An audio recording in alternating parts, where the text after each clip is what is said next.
Chapter 300. That's not right either. Maybe you're afraid of death. If you knew this method would cost you your life, would you still want to revive her? Shi Shang's words were like a thorn, accurately stabbing into Sikong Sa's heart. His hand went limp, and the glass coffin fell to the ground once more. This time, even the corpse inside fell out. It was smashed by the heavy glass coffin and split in half. Sikong Sa stared blankly at the corpse that had been smashed into pieces by the glass coffin. Suddenly, his body went limp and he half knelt on the ground. He felt a burning pain on his lips, as though something was corroding his flesh. A wave of pain rose from his heart, slowly spreading to his limbs. Shi Shang watched from afar as Sikong Sa suddenly knelt down. What the hell? Why is he kneeling before the fight? Ah! Sikong Sa suddenly raised his head and roared. His body was rotting at a speed visible to the naked eye. The innocent Shi Shang. I didn't do anything, but he's about to die. He was poisoned by deity water. It's the most powerful thing vampire hunters use against vampires. Shi Yin had appeared beside Shi Shang at some point and explained in a low voice. Shi Shang recalled how Ai Wei had kissed Sikong Sa. This is really retribution? But why is Ai Wei fine? You were poisoned by this thing last time too? Shi Shang asked calmly as he watched Sikong Sa's body rapidly corrode. Amen. Shi Shang suddenly turned around, his face full of heartache. It hurts a lot, doesn't it? It doesn't hurt. Shi Yin shook his head. Sikong Sa had used it on him back then. Sikong Sa himself had been afraid of touching it, so it was probably diluted and wasn't that effective. Shi Shang reached out and touched Shi Yin's back. That night, he'd only touched him once, but his fingers had gone numb for several days. What kind of pain did he have to endure back then? Sikong Sa's pained howls gradually died down. In the end, all that was left was a skeleton. When the wind blew, it turned into powder and melted into the pool of blood on the ground. Shi Shang walked over to the ice coffin and looked inside.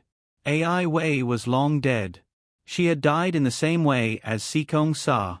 Shi Shang was silent for a moment. Then, he and Shi Yin went down the mountain. After they made their move, the mountain suddenly began to sink, burying everything in the earth. A conversation could be heard in the night wind. Does your heart ache when the glazed coffin is gone?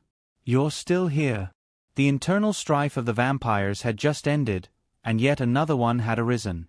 Just as these people were fighting fiercely, Shi Shang broke the Blood Race's enchantment. Some of the Blood Race members who couldn't freely enter and exit the Blood Race were able to leave. What's there to fight? The world outside is waiting for them. Thus, a large number of vampires flooded into the human world. In the previous incident, many vampire hunters had died. The sudden large-scale invasion of the vampires into the human world caught them off guard. Who knew which bastard taught the Blood Clan a political lesson? They would turn people into Blood Clan members after biting them. The blood breeds were growing like a virus. Even if the country organized people to encircle and annihilate them, the blood breeds would be able to regroup in a short period of time. Unless they destroyed the entire human race. The battle outside was in full swing, and the only paradise was Rose Academy. All the vampires subconsciously avoided this place. What a joke. The Vampire King and Lord Shi Yin were both here. Was he going there to seek death? The Vampire King was the one who had come up with this plan. They used to think that the Vampire King didn't care about his duties, but he wasn't. He was doing great things. Conquering a single vampire was nothing. Conquering the entire human race was his greatest dream. At first, the humans couldn't accept it. Why would vampires that only existed in fiction appear in the real world? And why would they start such a large-scale war the moment they arrived? But in the end, they had no choice but to accept it. This was the real world, not a dream. Senior, what are you doing? Liang Guo saw Shi Shang looking at her phone with a smile on her face. Curious, she moved closer to her. The phone was a live broadcast platform. The live broadcast was of a battle between humans and vampires. Liang Ge was no longer surprised by such occurrences. After all, her senior sister was the vampire queen. Senior. Liang Ge walked to Shishang's side and stared at Shishang with sparkling eyes. Senior, when are you going to embrace me? I want to become a vampire too. Shishang slammed her phone down and propped up her chin, her brows raised. What's so good about being a vampire? You seem like a good person. Get married and have children. Vampires live a long life, and all that's left is loneliness. But then I won't be able to be with senior sister. Liang Ge pouted. How could I be lonely with senior sister? I have a man. Shishang crossed her arms, her face full of fear. Don't even think about it. Liang Ge. Senior, what are you thinking? She simply liked her. Shishang ignored the embrace, but Liang Ge had no intention of giving up. She continued to pester Shishang. Currently, Rose Academy was filled with daughters of wealthy merchants. When the high-ranking officials learned that the Vampire King was inside, they didn't dare send their children there. Even if the outside world was dangerous, it was still better than staying by the Vampire King's side. But gradually, they discovered that the Vampire King didn't harm anyone at the academy. There was even a human girl by his side, and the two seemed to get along quite well. As the outside world became more and more dangerous, some people tried to send in unfavored children, but the other side didn't react at all. After confirming that Shishang wouldn't harm the children, they boldly sent their children in. Rose Academy was immediately filled to the brim, giving the school a headache. Why did Rose Academy seem like a shelter for human children when the vampires and humans were fighting? Of course, the school knew that Rose Academy wasn't affected by the war because the Vampire King was inside. At first, these people were quite afraid, but after seeing the situation outside, they didn't want to go out at all. Thus, most people avoided Shishang. As time passed, they discovered that the Vampire King was lazy to a whole new level. Everything he did had someone waiting on him. Sometimes, it was that ridiculously handsome Shi-in. Other times, it was the vice president of the student council, Liang Ge. In short, they used their lives to conclude that the Vampire King wasn't as repulsive as the rumors said. Thus, after they complained to their families, someone came to negotiate. They were from the country's special forces team. Vampires were a special race, and only people like them knew a thing or two about them. The meeting place was in the academy's conference room. Shishang arrived early in the morning. He sat with his legs crossed, watching the live broadcast online. These reporters were risking their lives to broadcast, so he gave them a like. When the Special Forces team arrived, they were shocked to see that there was already someone in the conference room. They thought that this person would make them wait for a long time, but she arrived first. And she was so unpresentable. Shishang turned off his phone, took his feet off the conference table, straightened his clothes, and sat down properly. Special Forces team. We all saw it. Asterisk Shishang. You can pretend you didn't see it. Please vote. Chapter 301. Miss Me Nai. The head of the Special Forces team was an elderly man. He looked kind and amiable, the kind that made people want to get close to him. But before he could finish, the girl opposite him waved her hand. You're all tired from standing. Sit down. Special Forces team. This vampire queen was truly a weirdo. Everyone took their seats. Elder Zhao coughed and spoke again. Miss Me Nai, this humble one is Zhao Fei, director of the National Special Forces team. Shishang propped up her chin and tilted her head, her hair falling to the side of her face. You're called a Special Forces team. Why do you have to call the person in charge chief? Zhao Fei. Wouldn't calling him team leader make him seem unimpressive? But how was he supposed to explain this? Was he supposed to say that acting pretentious was more impressive? His old face couldn't say something so shameless. Zhao Fei smiled awkwardly. Miss Me Nai, your name isn't important. Today, we want to talk to you about the development of the two races. It looks like it's developing quite well. Zhao Fei. The bloodlings were developing quite well. Humans were about to become bloodlings. Asterisk flips table asterisk. Who said this girl was easy to talk to? Zhao Fei felt like his previous negotiation skills were completely useless. This girl didn't play by the rules at all. You want to make peace? Just as Zhao Fei was thinking about how to negotiate, the girl opposite him spoke up. Zhao Fei hurriedly smiled and nodded. If this continues, it won't be good for either race. I'm sure Miss Minai understands this. But Shi Shang dragged out her words. Everyone in the conference room held their breaths, waiting for her to continue. You humans have dominated the world for so long. It's time for someone to take charge. Shi Shang's eyes curved. Have you seen the world of dinosaurs? Special Forces team. Why was she talking about the world of dinosaurs again? Dinosaurs dominated the world for so long, but what was the result? Special Forces team. They didn't really understand this vampire queen's train of thought. Shi Shang looked at them like she was looking at an idiot. Annihilation. They were all annihilated. So, when it comes to world domination, it's better to take turns, lest the human race goes extinct. Besides, bloodlings have long lifespans. What's wrong with that? Human lifespans were too short. So many people in history wanted to live forever. Why would they reject such a good opportunity? What he said made sense. Bah, they were here to negotiate, not to be brainwashed. Miss Minai, looking at your age, I'm afraid you won't be able to live much longer. However, if you become a vampire, then you will have a longer life and can contribute more to the world. Am I right, Chief Zhao? Zhao Fei froze in place, not knowing how to react.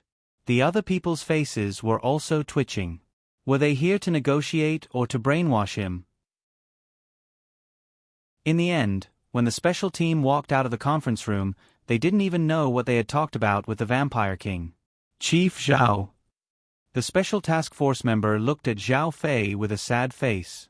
How was he going to explain this to his superiors? It was the Vampire King who brainwashed them the entire time. Zhao Fei sighed. Let's talk about it when we get back. This was the territory of the Vampire King. Several students walked past them, chatting and laughing. When they saw Shi Shang emerge from inside, they bowed respectfully. Your Highness Minai, the Special Forces team, they must have come in the wrong way today. When they reached the campus and saw a group of youthful and energetic students moving about, they suddenly felt somewhat surreal. The outside world was so chaotic, but the people here were no different from before. They were dressed neatly. Although they looked worried, they still lived at ease. Because they were protected. The one who protected them wasn't their country, but the Vampire King who had started the war. Zhao Fei brought his people back and made a simple report and analysis to the people in power. The Vampire King clearly didn't want to negotiate, but his attitude was so good that they couldn't find fault with him even if they wanted to. After that, Zhao Fei brought his people to negotiate with Shi Shang a few more times. Shi Shang acted as if the doors of the vampire race were always open to them and they were welcome to join. The only thing he refused to talk about was peace. Senior, why are you making things difficult for them? Liang Gu didn't understand.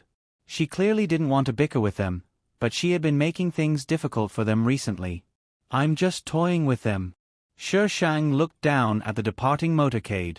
When my vampire army takes over the world, they'll come begging me for mercy.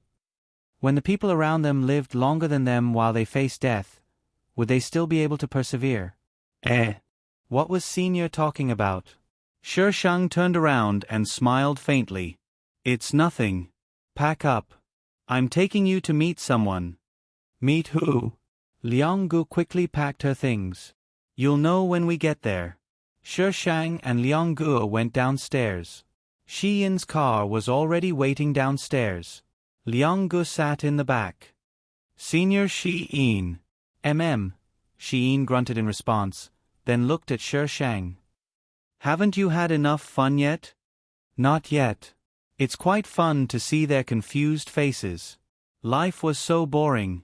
How could he not have some fun? Shi Yin shook his head helplessly, then started the car and drove out of Rose Academy.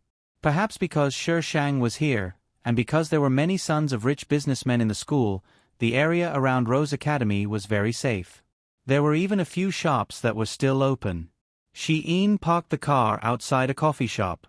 Liang Gu only dared to leave the school gates with Shi Shang.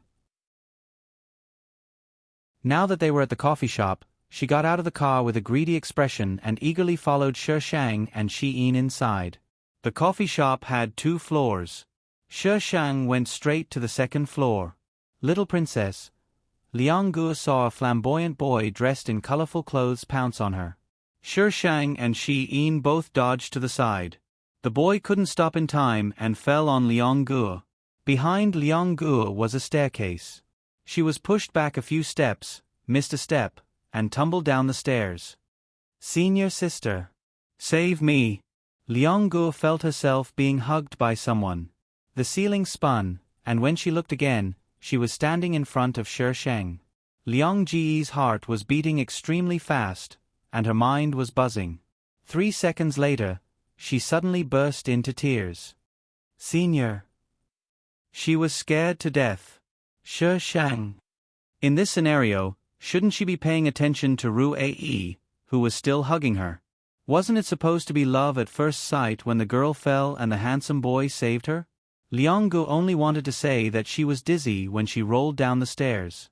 How could she have seen clearly whether the person who saved her was a human or a ghost? It wasn't like they were filming a TV show. Liang Gu cried until she was out of breath. Ru Ae, the main culprit, was dumbfounded. Didn't he catch her? What was she crying for? She was scared by this. Humans were indeed fragile. Asterisk Ru Ae. Humans are so troublesome. Please vote. Chapter 302. In the end, Shi Shang had to step in to appease Liang Gu. Once they were seated, Liang Gu saw Ru Ae's face clearly. She seemed to have thought of something, and her expression suddenly became agitated. You. I've already apologized. What else do you want? Ru Ae was a bit impatient. No. Liang Gu was a bit embarrassed by Ru Ae's tone.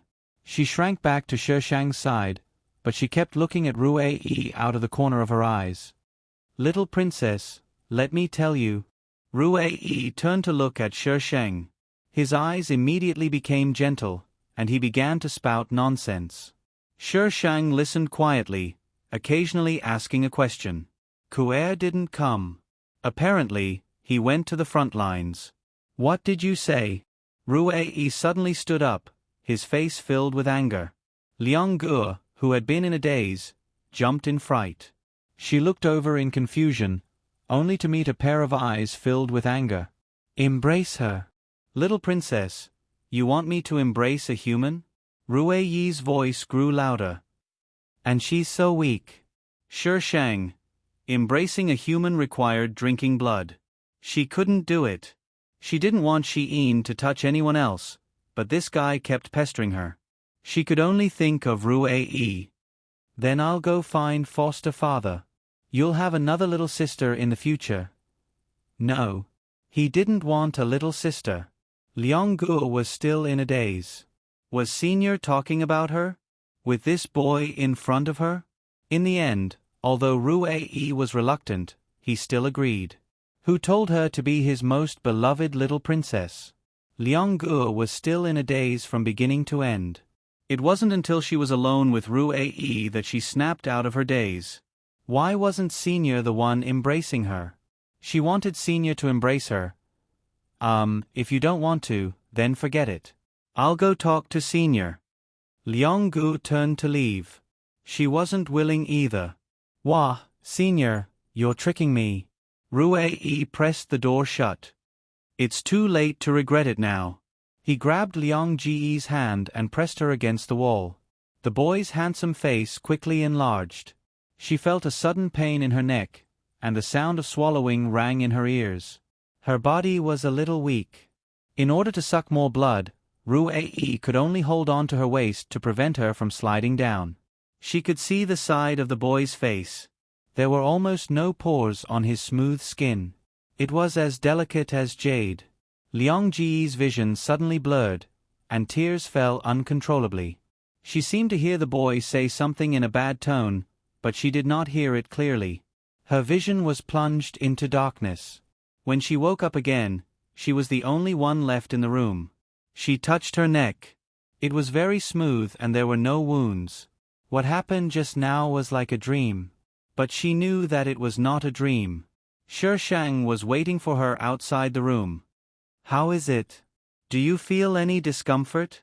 Liang Gu dumbly shook her head. "Am I a member of the blood clan now?" She looked at Shi Shang and moved her pale lips. "Yes, Rue Yi's embrace isn't any worse than mine. He's a 7th-generation vampire." "That boy is called Rue Yi?" Liang Ji's expression grew even more dazed. "What's wrong?" The girl had been acting strange since just now. Liang Gu glanced at Shi Shang and opened her mouth.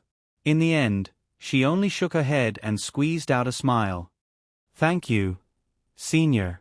Shi Shang had never been a curious person. If Liang Gu did not say anything, she would not ask. She took Shi Yin's hand and led him downstairs. "Let's go back." The negotiations between the countries were unsuccessful. In the end, they could only fight. However, the Blood Clan's forces had long since expanded to a certain extent. Although they grew weaker as time went on, they were still many times better than ordinary people.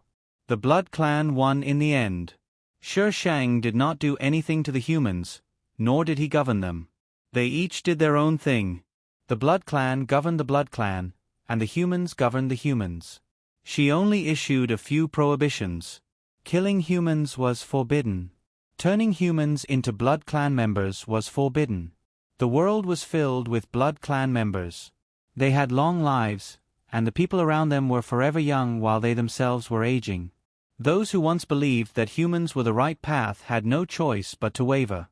However, the Blood Clan King's orders were still there. The Blood Clan could no longer casually turn humans into Blood Clan members. As a result, it became common for humans to do everything possible to become Blood Clan members. However, the Blood Clan King had long since established an investigation department to deal with such matters. Once discovered, the consequences were severe. There was not much difference in the number of humans and Blood Clan members, but the Blood Clan's development was much better than the humans. They used artificial blood to replace human blood. After several modifications, the final taste was much more delicious than human blood. The blood of humans became worthless all of a sudden. Shi Shang was the Blood Clan King who did not care about anything, but no one dared to rebel against her. The reason? She did not care how the people below her fought for power.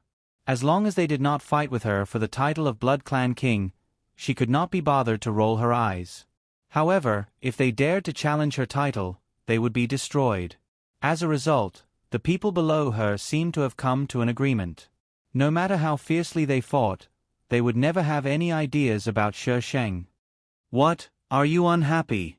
Shi Yin saw Shi Shang sitting on the bed with a gloomy expression. He walked over, cupped her face, and kissed her cheek. "Didn't you teach those people a lesson today?" Unexpectedly, Shi Shang turned the laptop around. "This guy actually gave me negative marks." Shi Yin looked at the laptop. It was a certain literature website. There was a new comment on it, and the negative marks were bright red. "Who told you to dig a hole and not fill it?" Shi Yin shook his head and took the laptop. "Where did you write?" "Where the female lead jumped off a cliff." Shi Yin's mouth twitched. She seemed to really like writing about the female lead jumping off a cliff. Shi Yin opened the document with practiced ease. He glanced at her article, his fingers flying across the keyboard. "It's so good to have a husband who can write." She was no longer afraid of digging a hole and not filling it.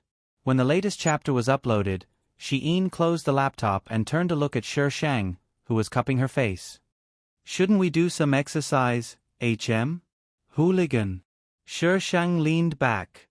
"Come, little vixen. Let's fight for 300 rounds." Shi Yin smiled and pounced on her. Why did he like her so much? At the same time, a certain literature website was exploding. March scene.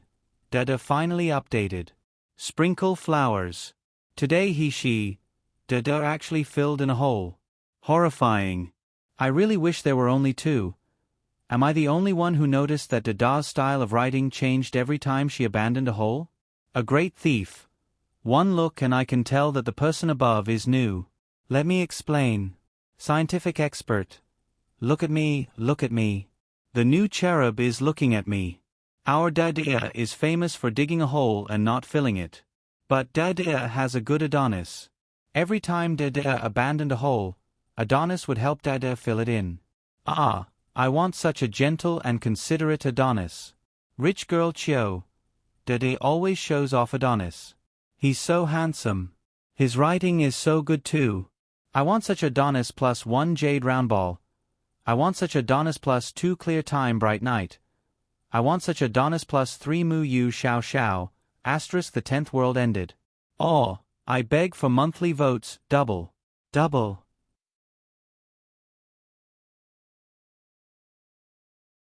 Chapter 303. Ever since Liang Guo had been embraced by Rue Yi, she had been absent-minded for a long time. The next time she saw Rue Yi was at senior sister and senior brother Shi Yin's wedding. Their wedding was very special. They stood in the middle of a strange formation amidst a sea of roses. The process was long and complicated. Liang Guo was a bit dazed. She didn't even realize someone was standing next to her. This is a blood pact among vampires. Only two deeply in love can form a blood pact to live and die together.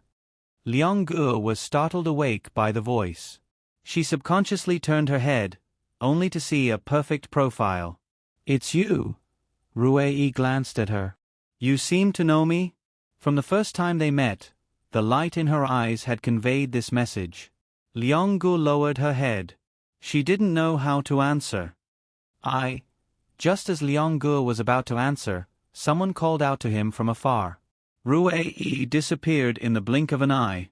As the elder brother, he was required to read a blessing to Shi Shang and Shi Yin before the ceremony was over. Liang Guo watched as he solemnly read the awkward-sounding blessing, then solemnly handed the Shi Shang to Shi Yin. She hadn't seen Rue Yi again after the wedding. Sometimes, Liang Guo wondered if the person she had met was really just a dream, and Rue Yi just happened to overlap with him. But that dream was too real. She remembered every detail. That year, she was 10 years old. Because her parents were busy with business, she went to and from school alone. That day, she got into an argument with a classmate. The other party was very popular at school, and because she didn't talk much, she wasn't very popular. Everyone sided with the other party. In the end, her textbook was torn apart and her clothes were dirty. When she got home, she found that the housekeeper wasn't there. She didn't have her keys, so she was locked out. She wanted to go to the company to find her parents, but halfway there, it began to rain heavily. She didn't know why, but she felt so wronged. She squatted on the ground and began to cry. Why are you crying? She heard someone say.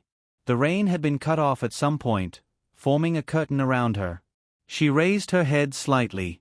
Through her hazy vision, she saw an extremely good-looking boy standing next to her, holding an umbrella. Why are you crying? The boy asked again. Perhaps it was because she felt so wronged, but Liang Ji's tears, which were about to stop, began to fall again. They tore my textbook. The 10-year-old Liang Guo was so fair and tender that water could be squeezed out of her cheeks. Anyone who saw her crying so pitifully would feel sorry for her. The boy suddenly squatted down. He clearly had a very clean face, but there was a trace of an evil smile on his lips. Do you want to bully me back? Can I? Liang Guo stared blankly at the boy in front of her. The reason for the argument wasn't Liang Ji's fault. She felt wronged, so when she heard that she could be bullied, she immediately forgot to cry. Of course, but you have to give me something in exchange. The boy nodded. I have. Liang Guo pulled her dirty backpack in front of her and began rummaging through it. She handed over all the girl's trinkets to the boy. But the boy smiled and shook his head. No way. Then what do you want? Liang-gu grew vigilant. She looked around her. She didn't know when, but she and the boy were the only ones left. And the heavy rain that couldn't be stopped. Your blood. The boy's eyes seemed to contain starlight, so dazzling that she couldn't look away. One mouthful is enough. Blood. Liang-gu glanced at her arm. But it hurts. It won't hurt. The boy suddenly leaned in close to Liang-gu. I know magic, so it won't hurt at all. Give me a mouthful of blood, and I'll help you teach those people who bullied you a lesson. It's a fair deal. Liang-gu bit her lip. After thinking for a long time, she unexpectedly nodded her head. Liang-gu thought that the boy was probably too good-looking, which was why she hadn't been on guard. The boy leaned in closer, and she felt something cold and sharp pressed against her neck. She didn't even have time to be afraid before the pain numbed her nerves. She clearly heard the sound of someone swallowing. More than one mouthful. But that was quickly replaced by excitement. When the boy released her, she touched her neck. There was no wound. Her eyes shone as she looked at the boy. You're a vampire, aren't you? Vampires really exist. The boy was at a loss at Liang Ji's reaction. At the time, he was probably wondering if the child had been scared silly. Thinking back to the boy's expression at the time, Liang-gu found it funny. Later, the boy really did help her teach the people who bullied her a lesson. She was drenched in the rain and lost blood. When she returned home, she had a high fever. When she woke up, her memories were a bit hazy. She asked her parents if they'd seen a very good-looking older brother. She even told them that the older brother was a vampire. But her parents thought she was confused by her illness. They told her that there were no vampires in this world, and that it was all a dream. Her parents felt very guilty because of this. From then on, no matter how busy her parents were, they would always spare someone to take care of her. Liang-gu couldn't believe it was a dream, but she really never saw that boy again. It really seemed like a dream. In her dream, she met her favorite vampire. You've been acting a bit strange lately. Do you want to talk to me? Liang-gu turned to look at the person walking towards her. She jumped out of the window and called out in a small voice, Senior. Is it related to Ru-Ae? Liang-gu nodded hesitantly. She'd kept this matter in her heart for too long. When Shi Shang asked her, Liang-gu quickly told him. When she finished, Shi Shang smiled and patted her head. Then you might be mistaken. Ru-Ae has never left the vampires. He's the eldest son, so he can't leave the vampires. A trace of disappointment flashed through Liang Ji's eyes. So she was mistaken after all? But Ru-Ae had a younger brother called Rue Shui. I don't know if it was him you met, but he's already dead. Rue Shui, that's right, that boy had told her. He'd said. His name was Rue Shui. Rue as in Rue Shui. Shui as in Rue Shui. Why is he dead? Such a good-looking boy. How could he be dead? Shi Shang shook his head. I don't know. Godfather didn't tell me, and Ru-Ae never mentioned it either. Don't ever mention this in front of Ru-Ae, got it? Liang-gu nodded blankly. You have to look forward to everything. Ru-Ae is pretty good. Liang-gu blushed. Senior, what did you say? It's nothing. Shi Shang smiled and left. Shi Shang actually knew the cause of Rue Shui's death. The year Rue Shui left the vampires, he'd just reached adulthood. He'd snuck out, and by the time Ku-Er and Rue found him, he was already dead. He'd died at the hands of vampire hunters. No one knew what had happened in between. But it was best not to tell her about it. Asterisk pleading for votes.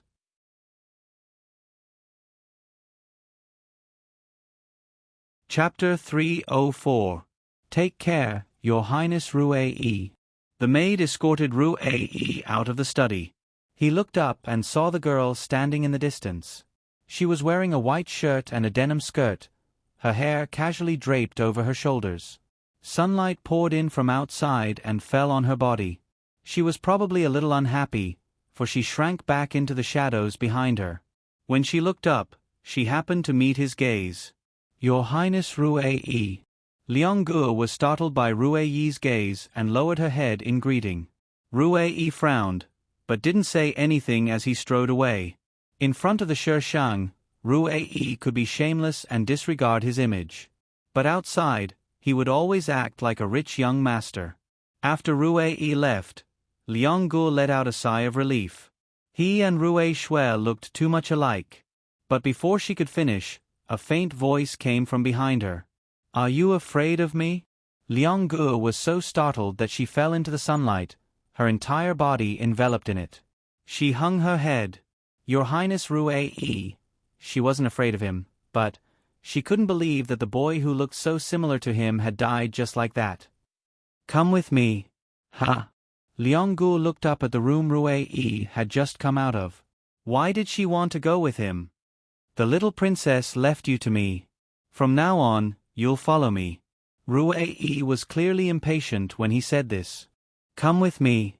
Liang Ji's face fell. Was senior sister trying to get rid of her? "Hurry up." Rui-yi had already reached the spiral staircase. He held the handle and looked at her expressionlessly. Liang-gu looked away and followed him somewhat reluctantly. Rui-yi's place wasn't far from the Shishang. There wasn't a single person inside, and it was cold and cheerless. Rui-yi took off his jacket and tossed it onto the sofa. He turned around and saw Liang-gu still standing at the door. His brows furrowed, and he went upstairs without a word. When he came down, he was carrying several sets of clothes. "From now on, I have the final say in what you wear, understand?" Liang-gu. Wasn't it her freedom to wear what she wanted? Liang-gu looked at Rui-yi's unpleasant expression and silently swallowed her words. In the end, Rui-yi discovered that Liang-gu had run off that night. At first, he didn't care. After all, he was only fulfilling the little princess's instructions. She couldn't blame him for running away. Liang-gu ran back to the Shishang's side and complained, "Senior sister, why did you make me follow His Highness Rui-yi? You're his first. It's normal for you to follow him." Shishang looked innocent. But Liang-gu looked conflicted. Shishang glanced at Shi-in, whose expression wasn't too good. He stood up and patted her shoulder.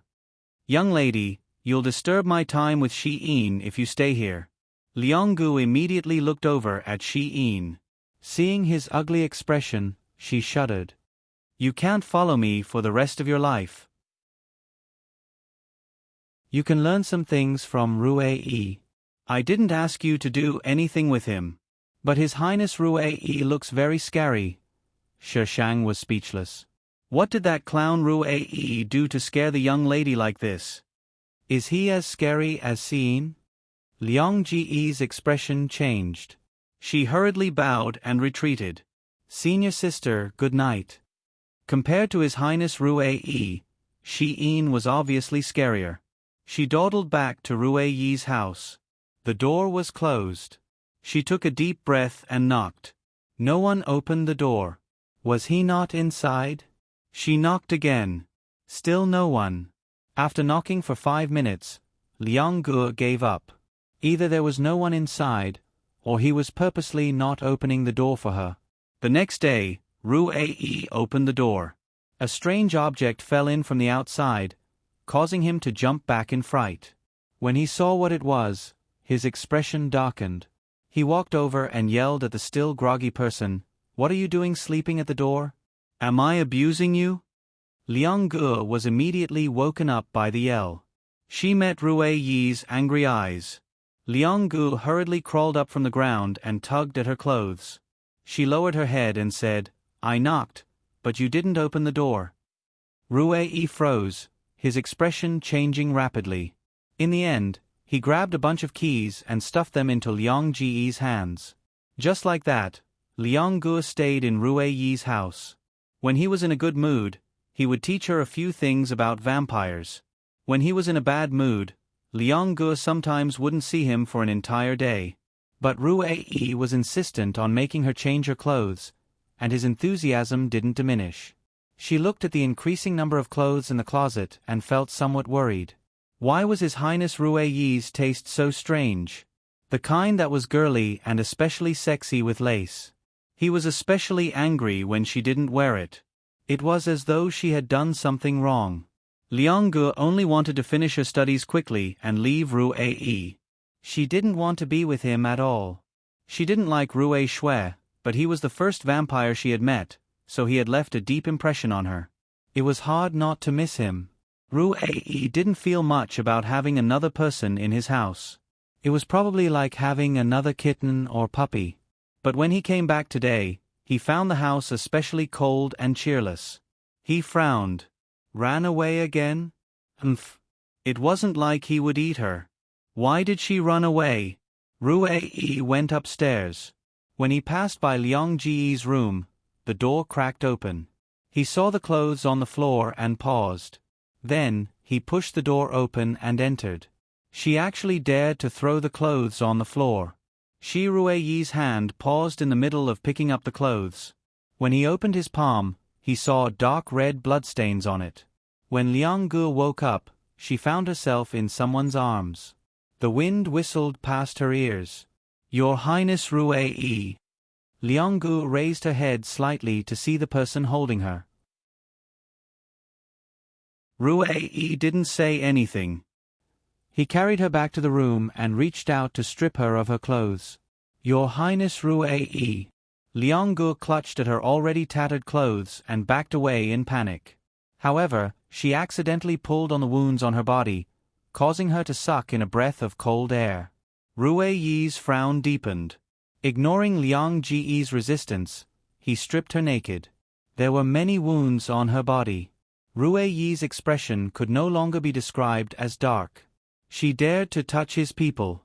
Even if it was his kitten or puppy, he wouldn't tolerate anyone telling her what to do. With a dark expression, he applied medicine to Liang Ge.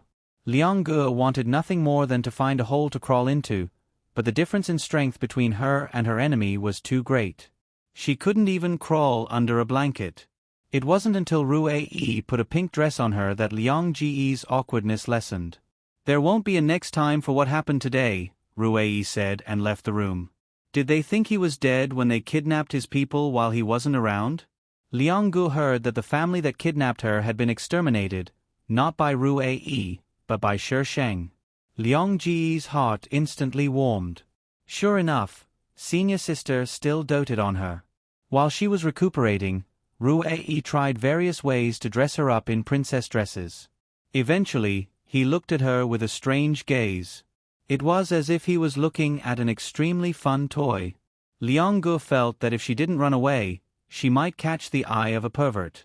So, as soon as she recovered, she ran away. Rue Yi, who had just realized that he liked to dress Liang Ge in all sorts of beautiful clothes, was so angry that his face darkened. She ran away once, but she still dared to run away a second time. That's the end of the side story. You can imagine for yourself later.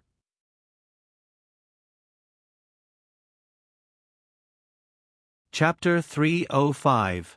In that plane, Shi Sheng lived for a long time. Just when she thought she could continue living, Shi-In was caught off guard and died. Because of the blood contract between her and Shi-In, she naturally couldn't live either. After returning to the system space, Shi Sheng took out his iron sword and fiercely slashed at the screen. Host, calm down. The system's cold electronic voice urgently sounded. Shi Sheng's sword slashed at the screen. With a crack, the screen shattered like a spider web. However, the screen still stubbornly stayed on. Host, calm down. Master, come quickly. The host has gone crazy. Calm down my ass. Tell me, how did Shi-In die? His body was perfectly fine, but one day, he suddenly couldn't. The system said weakly. Host, staying in a plane for too long is not good for you. Bullshit. Why didn't you let I die in the cultivation plane? I knew it was this damned system's doing. Shi Sheng slashed at the screen again with his iron sword.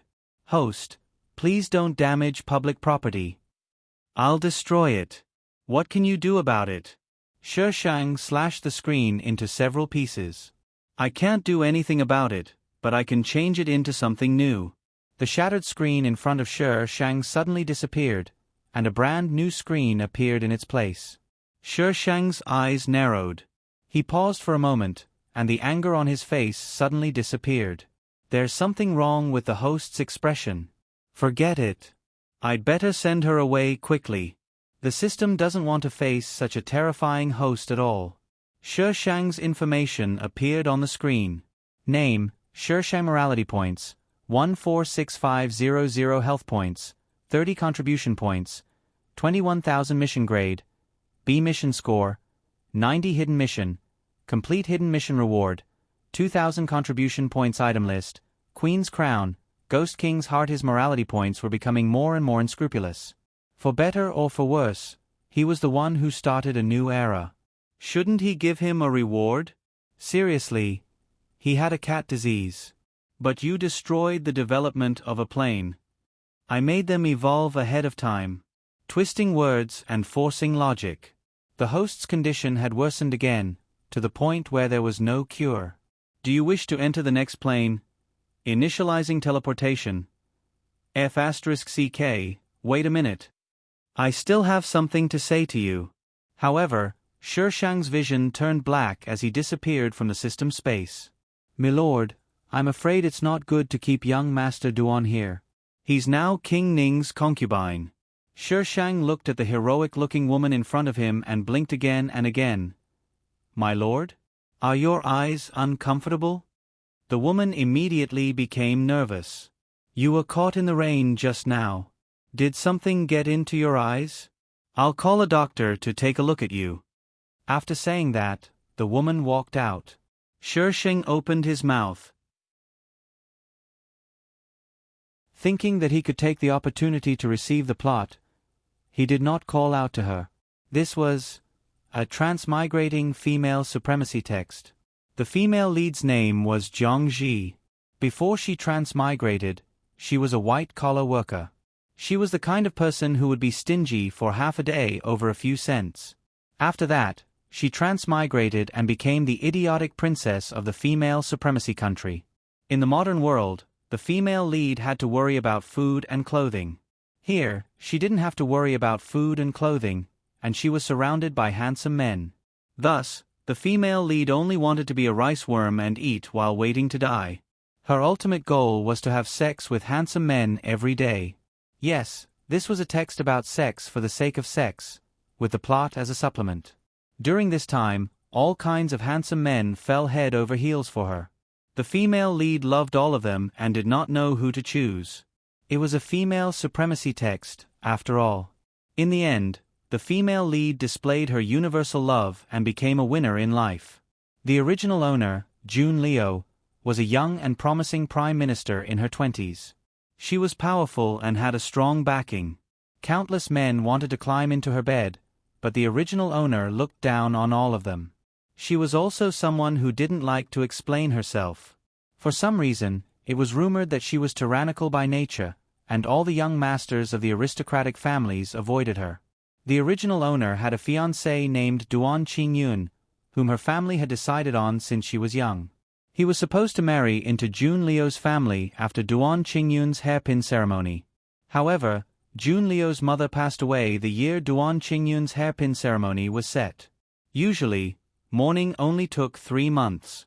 Jun Liu respected her mother, so she mourned for her mother for 3 years.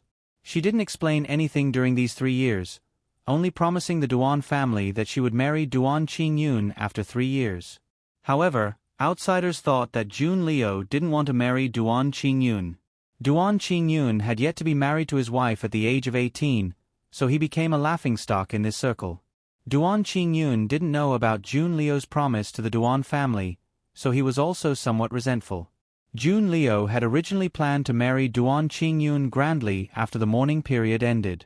She didn't plan on marrying a concubine, so Duan Qingyun would be the only head of the Jun family in the future.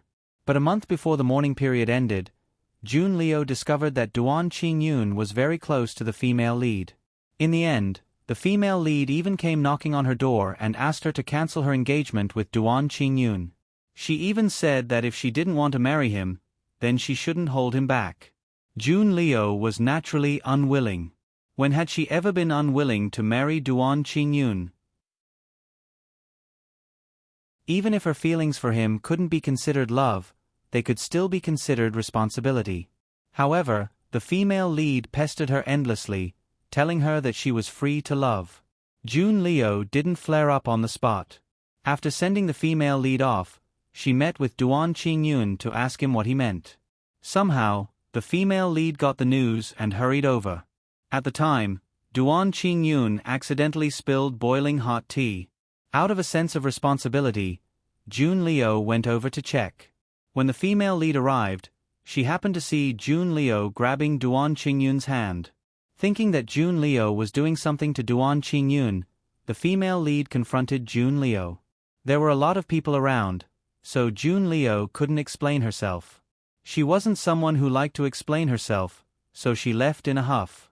Gradually, the rumors in the circle changed from her tyrannical nature to that of an irresponsible, bully, and so on. June Leo's reputation fell to the freezing point. The female lead used her reputation as an idiot to repeatedly pester June Leo to cancel her engagement with Duan Qingyun.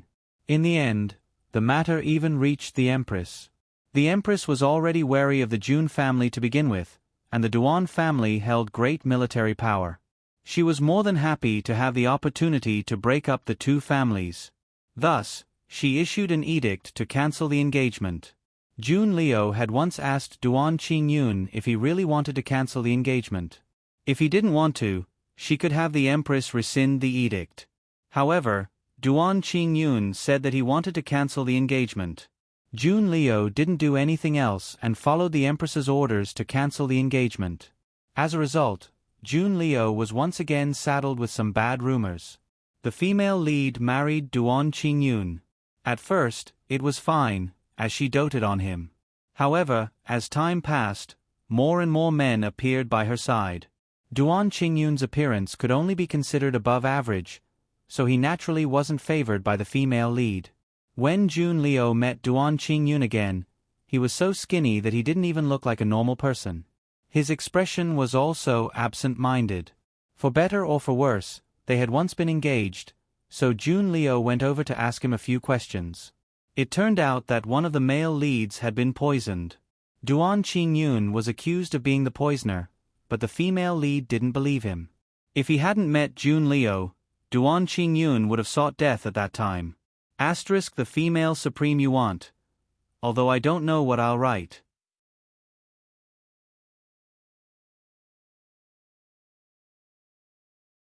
Chapter 306. She wanted to send him back to the female lead's residence, but Duan Qingyun was dead set on not returning to the Duan family. She could only take Duan Qingyun back to the residence and carefully wait on him. She also sent someone to invite the female lead to take him back. Duan Qingyun couldn't help but feel regret when he saw that she still didn't have a husband. He'd learned from his father not long ago that if he'd waited another month, she would have married him. There were too many men by the female lead's side, and he couldn't compete with them. So, Duan Qingyun wanted to return to her side.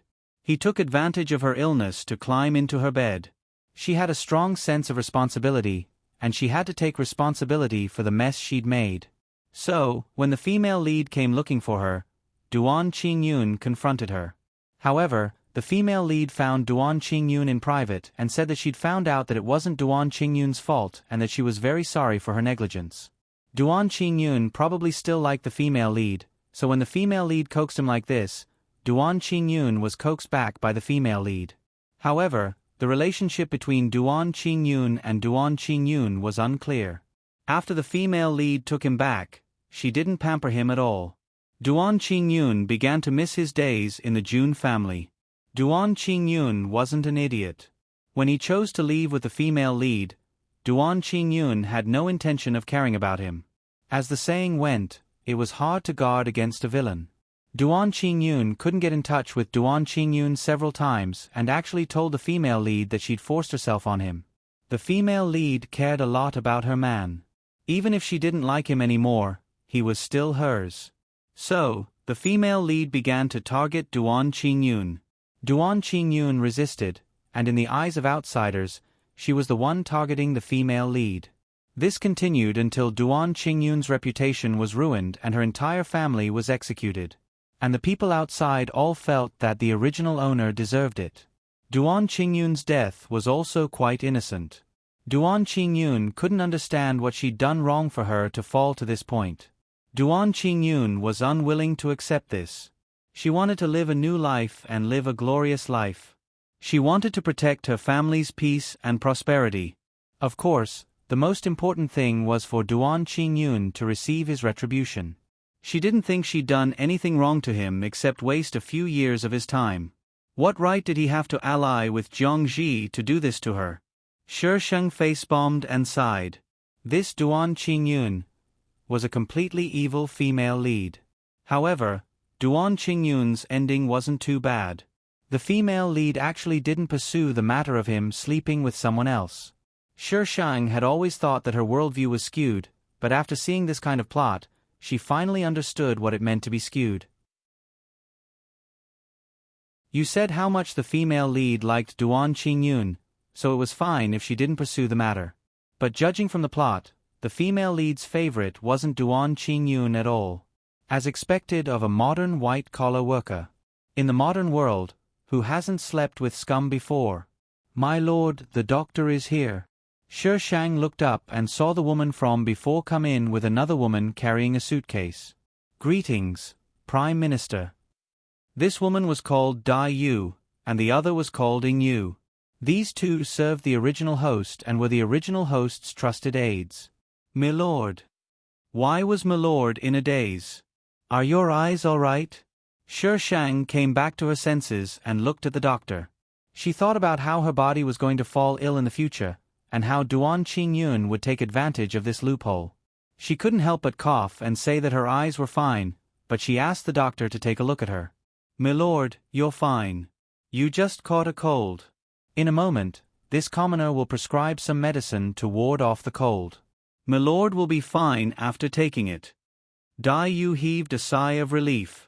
I'll have to trouble you, doctor. It's no trouble, no trouble, the doctor replied somewhat fearfully before being escorted out by Dai Yu. Dai Yu, send Duan Qingyun back once the rain stops. Shi Sheng stood at the door and ordered Dai Yu, who was walking back. This scourge should be sent to the female lead. Dai Yu was delighted. Yes. She didn't like that Duan Qingyun. Milord hadn't taken a concubine for so many years because she wanted to marry him. But he had somehow hooked up with the Ning princess and caused Milord to lose so much face in front of the world. Dai Yu and Ing Yu were worried that Milord would suddenly bring him back, afraid that Milord would do something inappropriate. Duan Qingyun probably hadn't expected to be sent back like this. He was somewhat unwilling and made a fuss about wanting to see Shi Sheng. For better or worse, he was the Ning princess's concubine. The Prime Minister's servants didn't dare to use force on him, so they could only ask for Shi Sheng's help.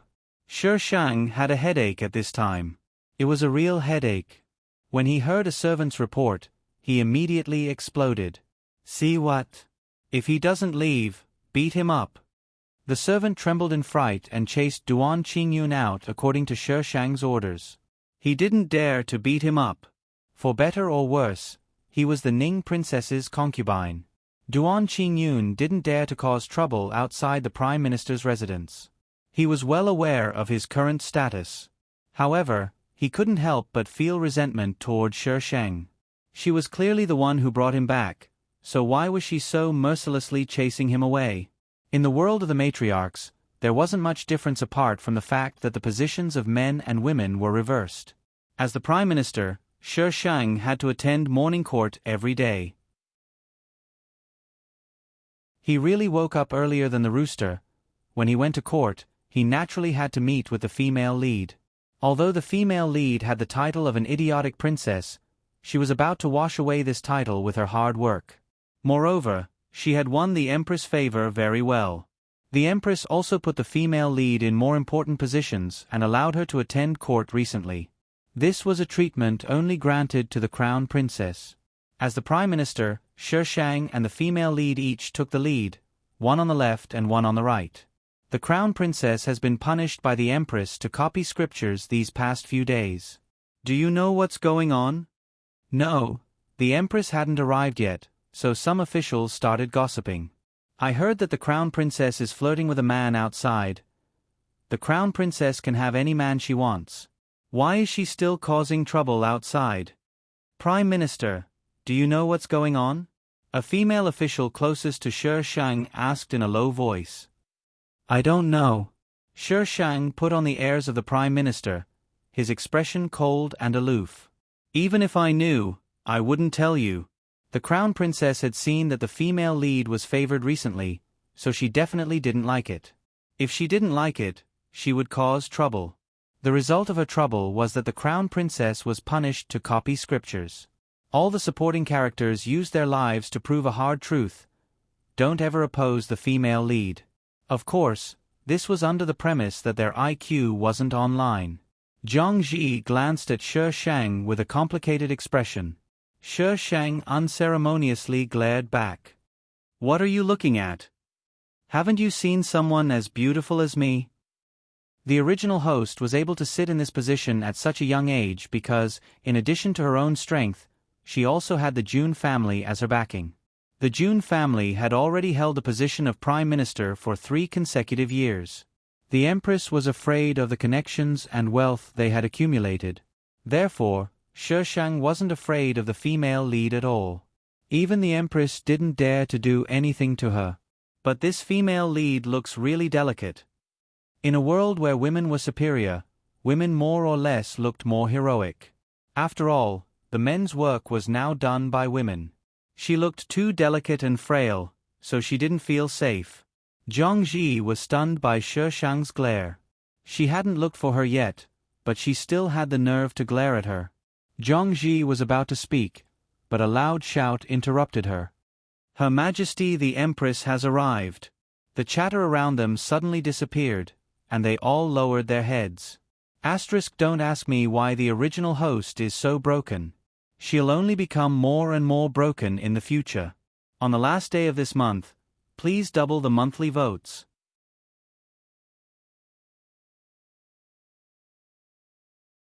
Chapter 307. The Empress looked a little old with white hair on her temples.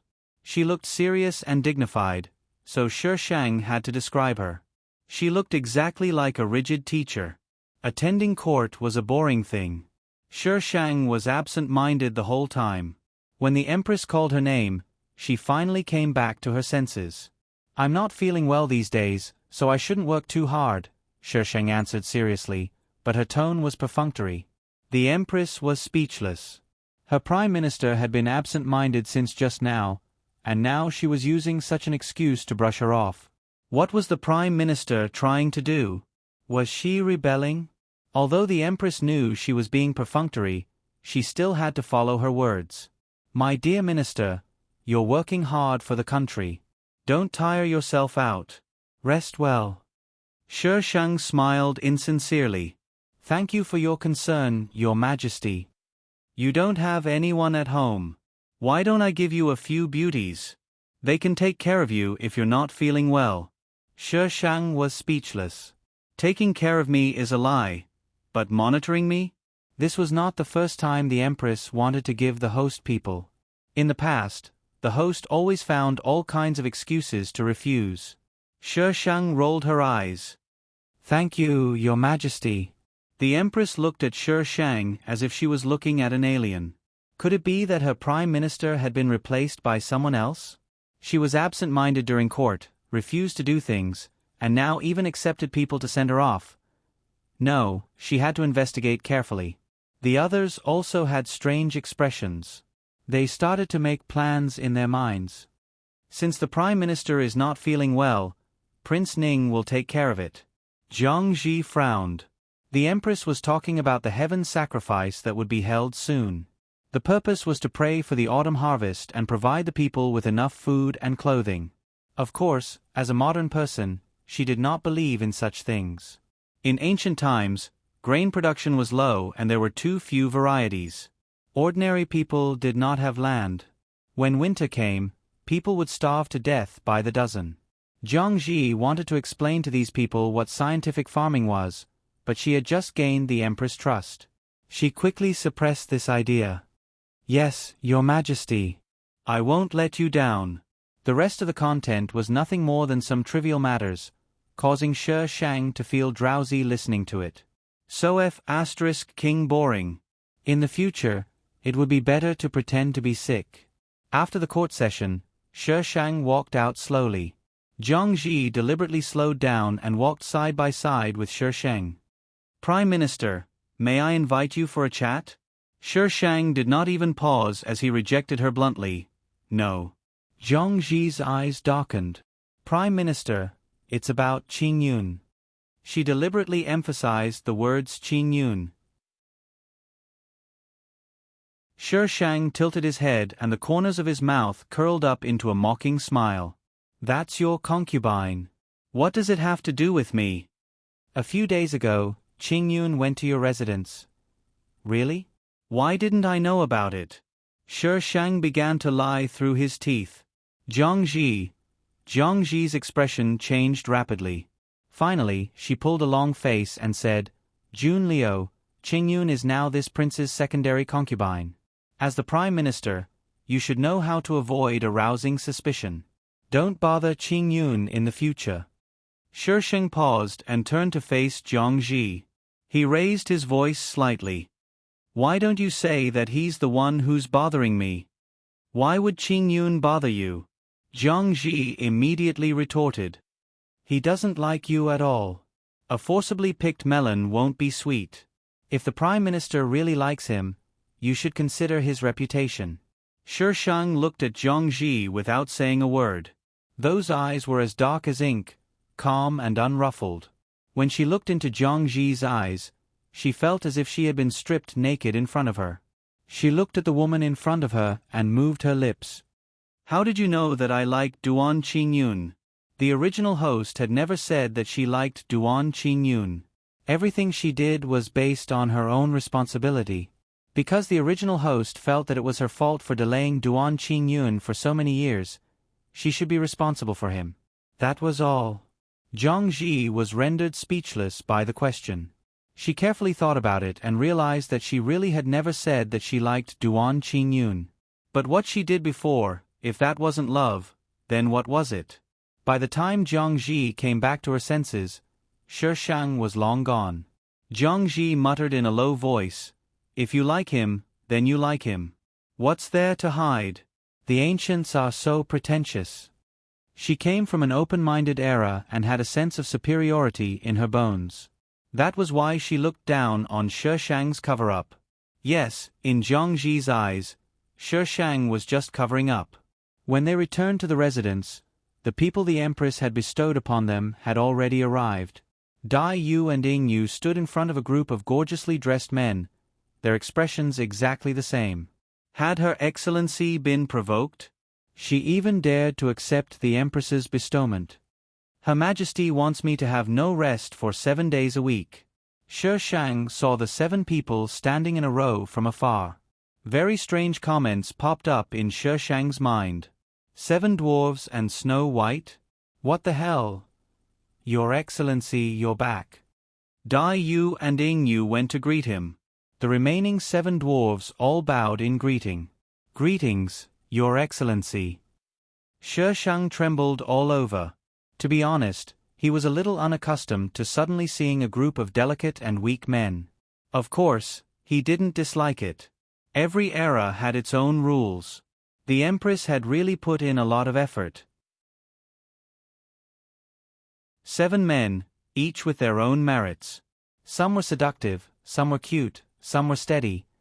It really was, as the saying went, you can choose from them. Who would have thought that this day would come? Their looks were all above average. Any one of them, placed in a normal family, would be spoiled to the heavens. That Shi Shang didn't go over. He just pointed at them casually. You can arrange for them to do whatever you want. The February duo. What do you mean by whatever they want?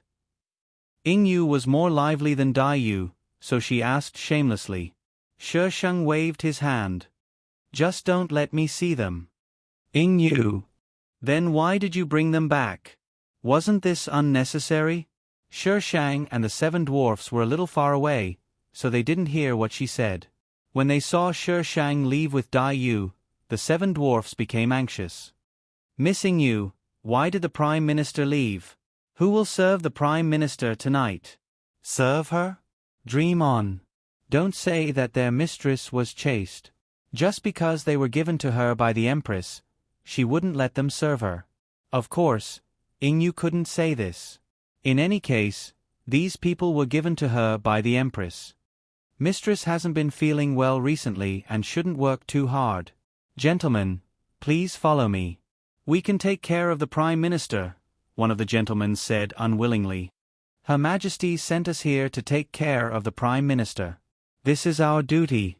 Miss Yingyu, please tell the Prime Minister. Yingyu's face darkened.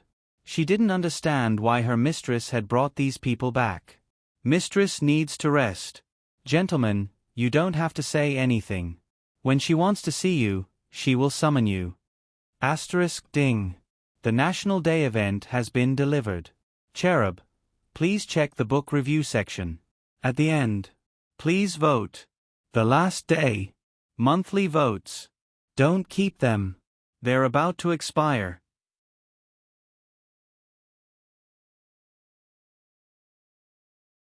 Chapter 308. Sir, didn't you reject the Empress several times? Why are you? Dai Yu helped Sher Shang take off his court robes. Sher Shang took off his hat and smiled at Dai Yu. If I want to relax in the future, I'll have to rely on them. Ha! What was Sir talking about? Sher Shang handed the Empress a booklet and told her that he was in poor health and needed to rest. If there was anything urgent, the Empress could send someone to pass on a message to him. To sum it up, I won't go to court. Don't disturb me with small matters. The Empress couldn't figure out what the Prime Minister wanted to do. She could only agree and let the 7 people investigate. However, the 7 people didn't even get to see Sher Shang's face. Dai Yu, how are those people? Sher Shang asked Dai Yu while eating porridge. I've sent people to keep an eye on them. There won't be any news. Sher Shang put down his bowl and wiped his mouth. Let's go take a look. Dai Yu. Sir, don't take things too hard. Yingyu arranged for the 7 people to live in a large courtyard. Their daily lives were similar to those of women in ancient times. They ate, drank, and slept. They were bored to death. Dai Yu looked at Sher Shang, who was standing in the dark. She suddenly couldn't figure out what her master was thinking. I think they're a little bored. Sher Shang rubbed his chin and looked at them maliciously. Give them something to do. Sir, what do you want them to do? Yingyu didn't know what to do if she didn't ask. All the servants in the Prime Minister's residence should be given a holiday. Yingyu. It can't be what I think it is, right? Sher Shang's serious eyes told Yingyu that it was exactly what she thought. Tell them that whoever does a good job will have a chance to see me. Yingyu went to announce Sher Shang's new policy in confusion. The 7 people's faces fell when they heard that they had to work to see the Sher Shang. They had been learning the 4 arts since they were young. They had never done any work before.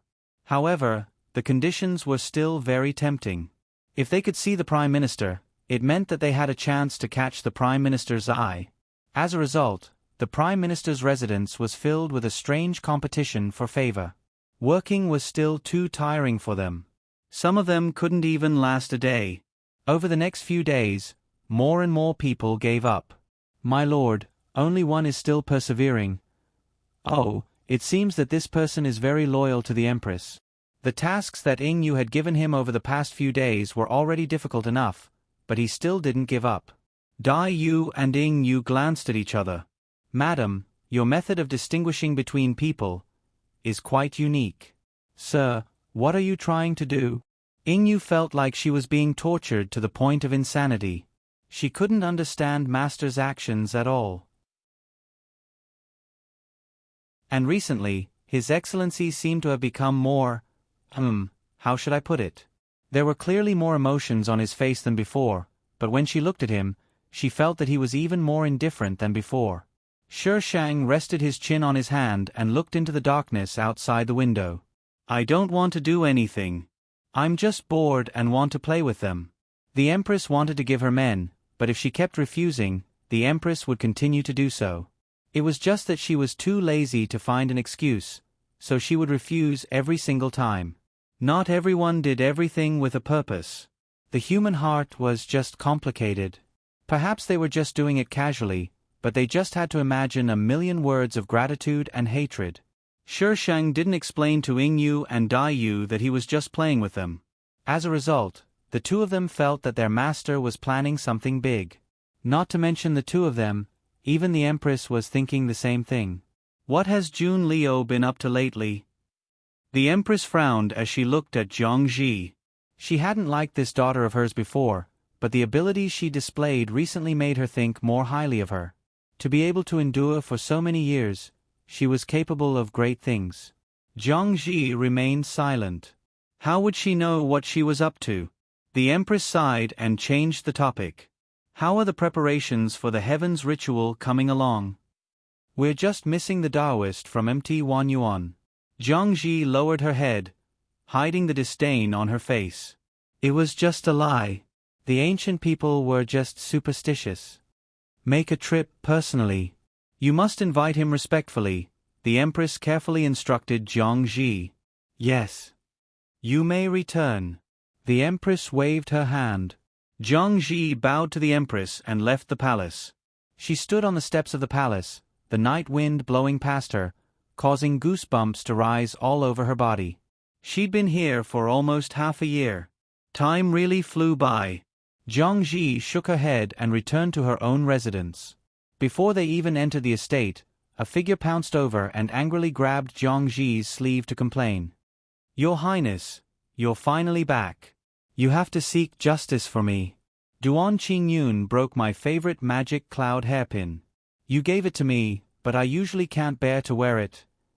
Your Highness, I didn't. He's wrongly accusing me.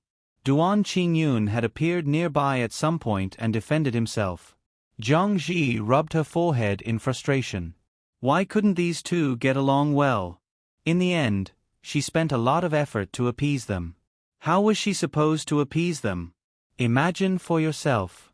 While Zhang Ji was busy preparing for the Heavens ritual, Sher Shang was tormenting his male pets in the residence. Dai Yu and Ying Yu felt sympathetic when they saw their miserable state. As expected, His Excellency still didn't have any tender feelings for the fairer sex. Who knew who would be able to catch His Excellency's eye in the future? In the end, someone couldn't take it anymore and voluntarily asked to leave. How could Sher Shang let that happen? If he left, there would be a second wave. In Sher Shang's words, you want to leave after entering the June estate? Sure. Leave horizontally. What was horizontally? You'd be dead. The seven were thoroughly frightened. The rumors about the Prime Minister's tyrannical nature weren't baseless. How had they received this mission in the first place? It was better to meet a lecherous person than a vicious one. Your Excellency, have you heard? Ying Yu hurriedly entered the residence. What? Sher Shang held a brush and wrote crookedly. For better or worse, she'd lived in ancient times for so many years, but her calligraphy was like a dog's crawl. Ying Yu looked at the unknown characters and was puzzled. What kind of calligraphy was His Excellency practicing? Sher Shang's expression didn't change as he crumpled the paper into a ball and tossed it to the ground. Ying Yu retracted her gaze. A few days ago, didn't this subordinate say that Ning Wang went to Mount Wanyuan to invite Taoist priests to preside over the Heavens ritual? Did the female lead take a liking to Taoist priest? I don't know how Ning Wang offended Taoist priest, but he didn't come. The Empress sent someone else, but he didn't come either. The Empress was very angry. Ying Yu quickly explained the situation. Sher Shang drew a tortoise on the rice paper. Ying Yu. His Excellency, are you even listening to me? Also, what are you drawing? His Excellency, what kind of strange calligraphy are you practicing? Why can't this subordinate understand it at all? Asterisk little fairy. I'm starving to death. Cherub, hurry up and feed me. I need tickets, recommendation tickets, monthly tickets.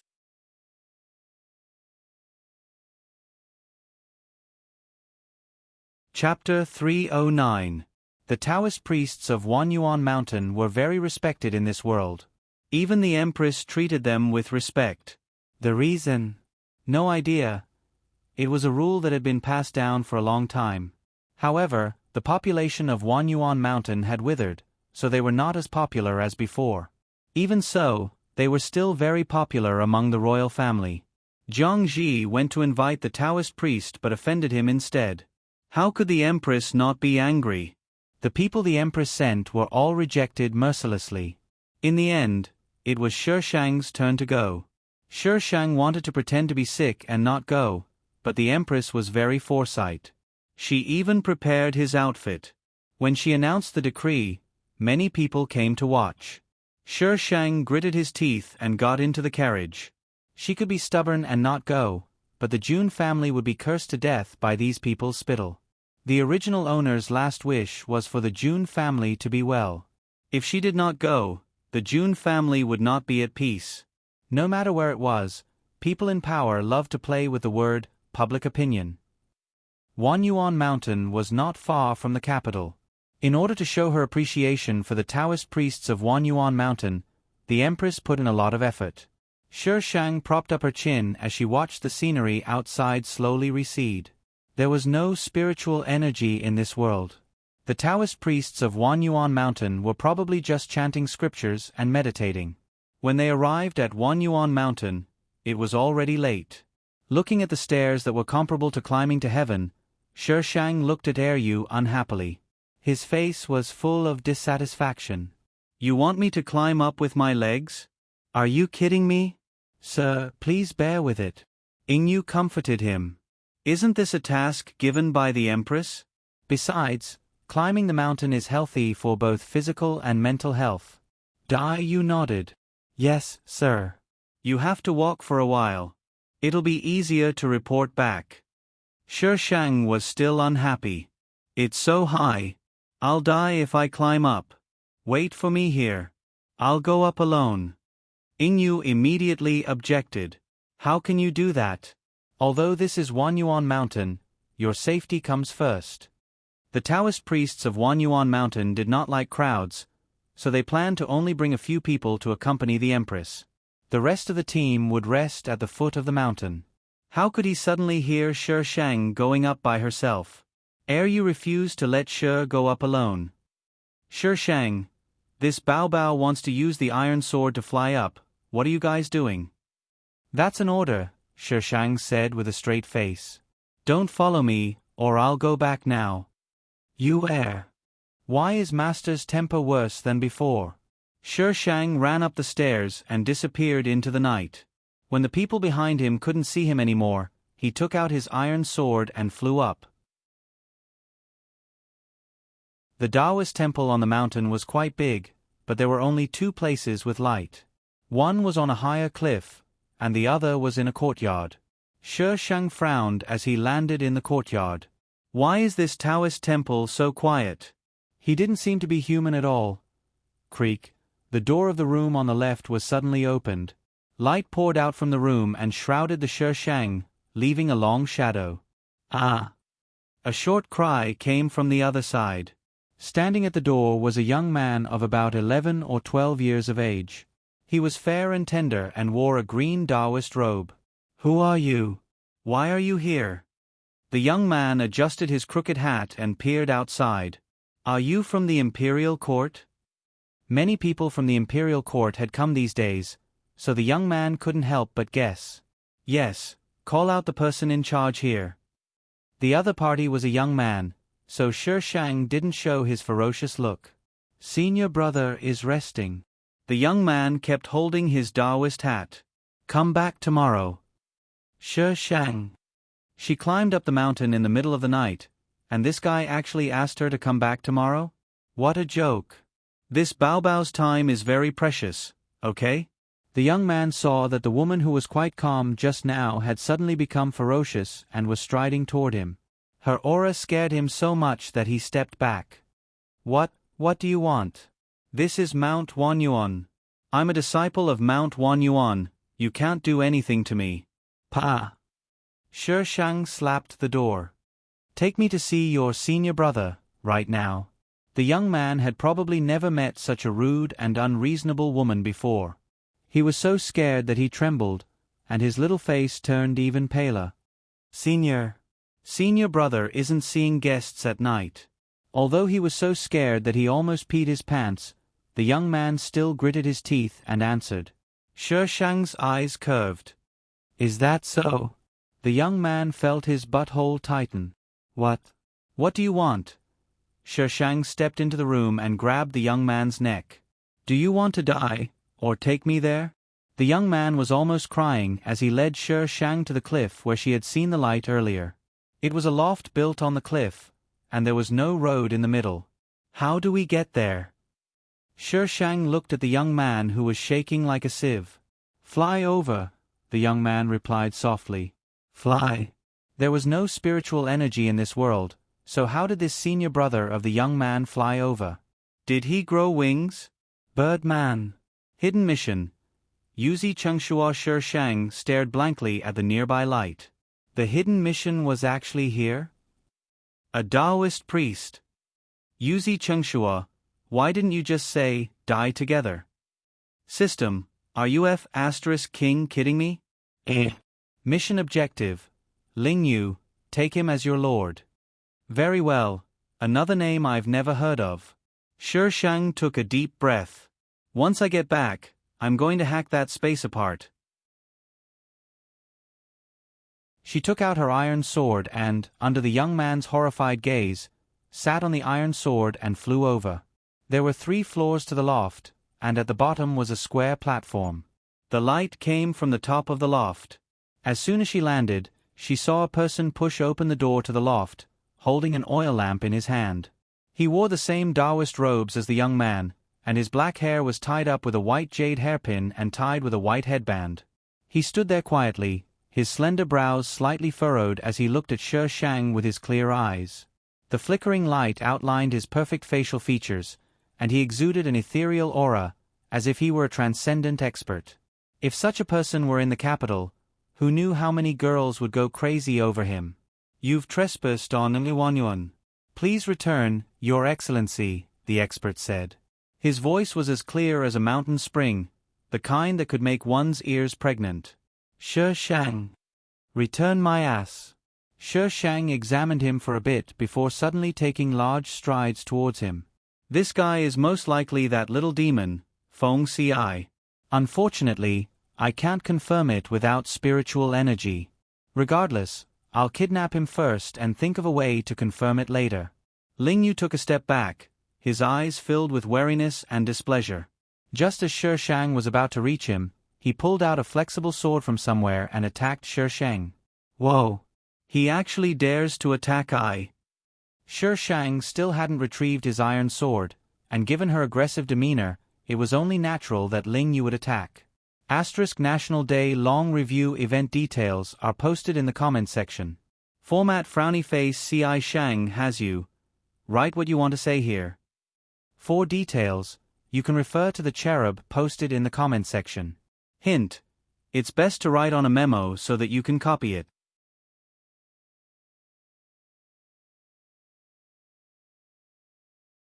Chapter 310. Ling Yu's swordsmanship wasn't bad, and Shi Shang could even sense an unusual power within it. He didn't know what that flexible sword was made of, but it didn't seem to have any problems even after taking so many hits from her iron sword. Shi Shang hadn't fought in this body before, so he wasn't used to it. There were a few times when he was almost stabbed by Ling Yu's sword. The flexible sword came at a tricky angle, containing that strange power. Shi Shang wasn't able to react in time and was stabbed in the arm. Shi Shang leaned to the side and retreated. She glanced at the cut on her arm, her gaze darkening for a moment. Please return. Ling Yu sheathed his sword, his expression indifferent. His tone was as flat as ever. Shi Shang retracted his gaze and smiled at Ling Yu. A life for a life. You stabbed me, but I don't need you to pay with your life. You can repay me with your body. Ling Yu's inky black eyes were calm, but he could feel a murderous aura emanating from them. That murderous aura was faintly discernible.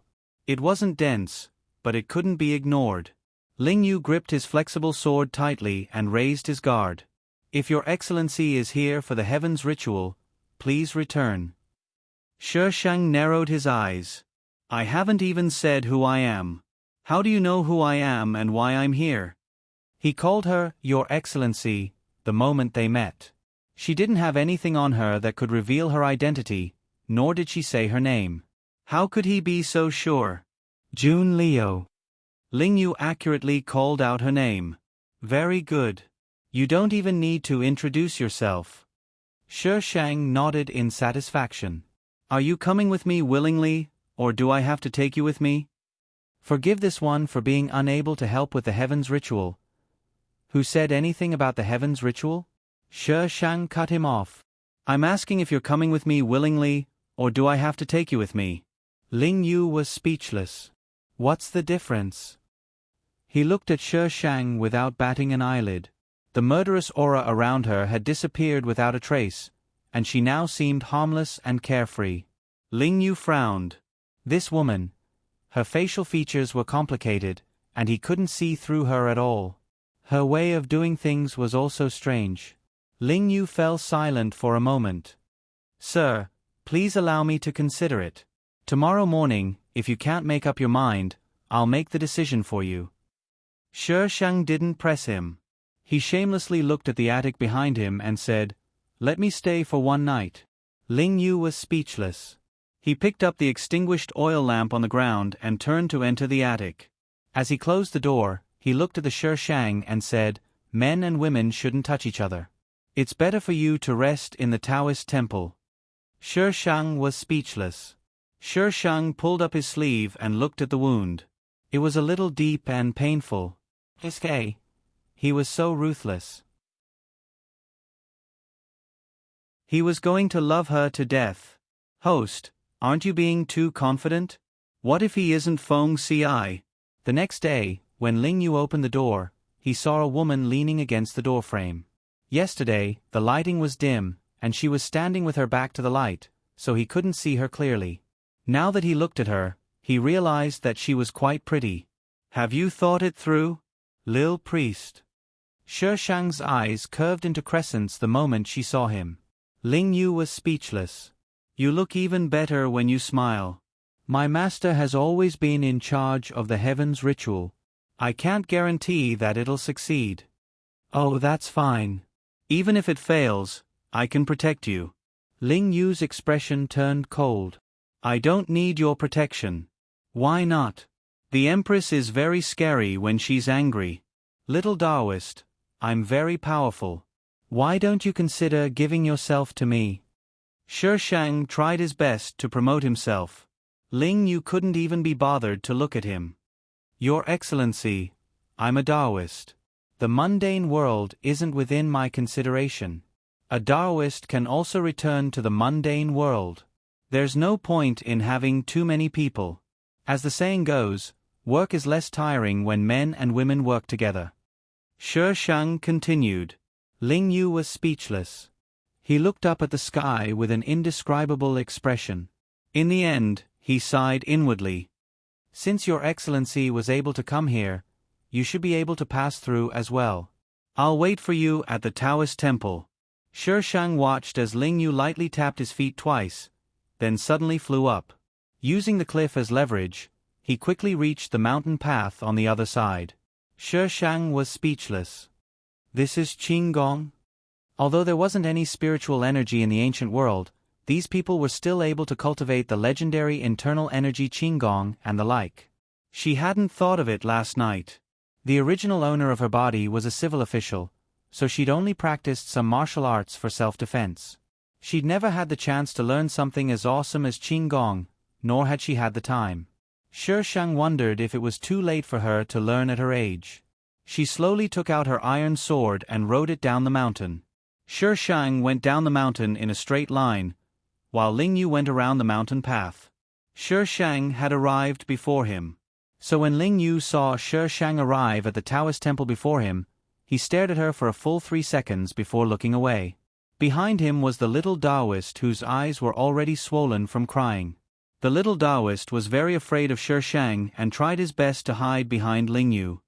Senior brother. This woman is too scary. I wonder if senior brother was bullied by her last night. Tui, senior brother won't be bullied. Senior brother is so powerful. Ling Yu gave the little Taoist some instructions, but the little Taoist's expression was one of worry and wariness. Can't senior brother not go?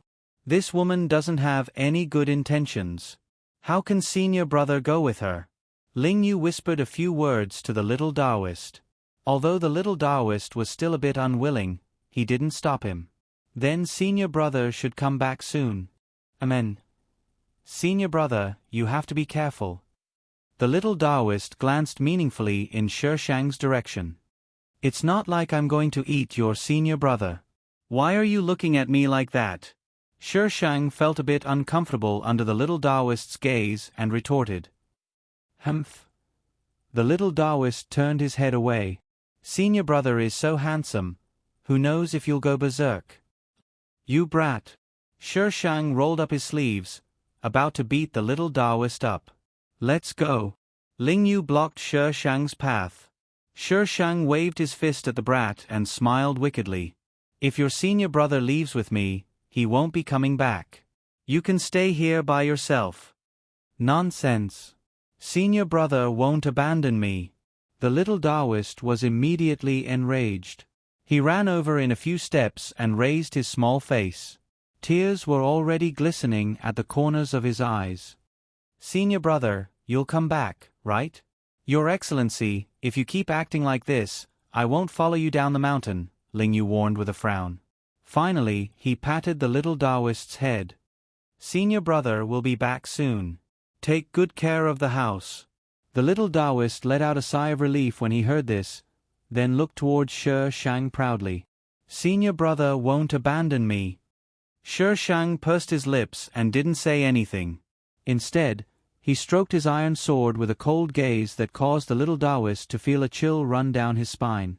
Whether intentionally or not, Ling Yu used his body to block Shi Shang's line of sight, separating the two of them.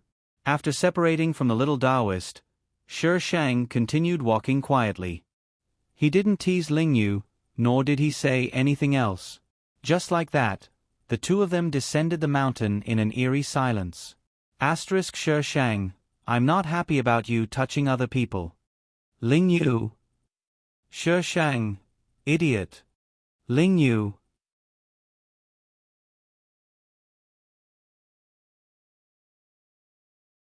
Chapter 3:11.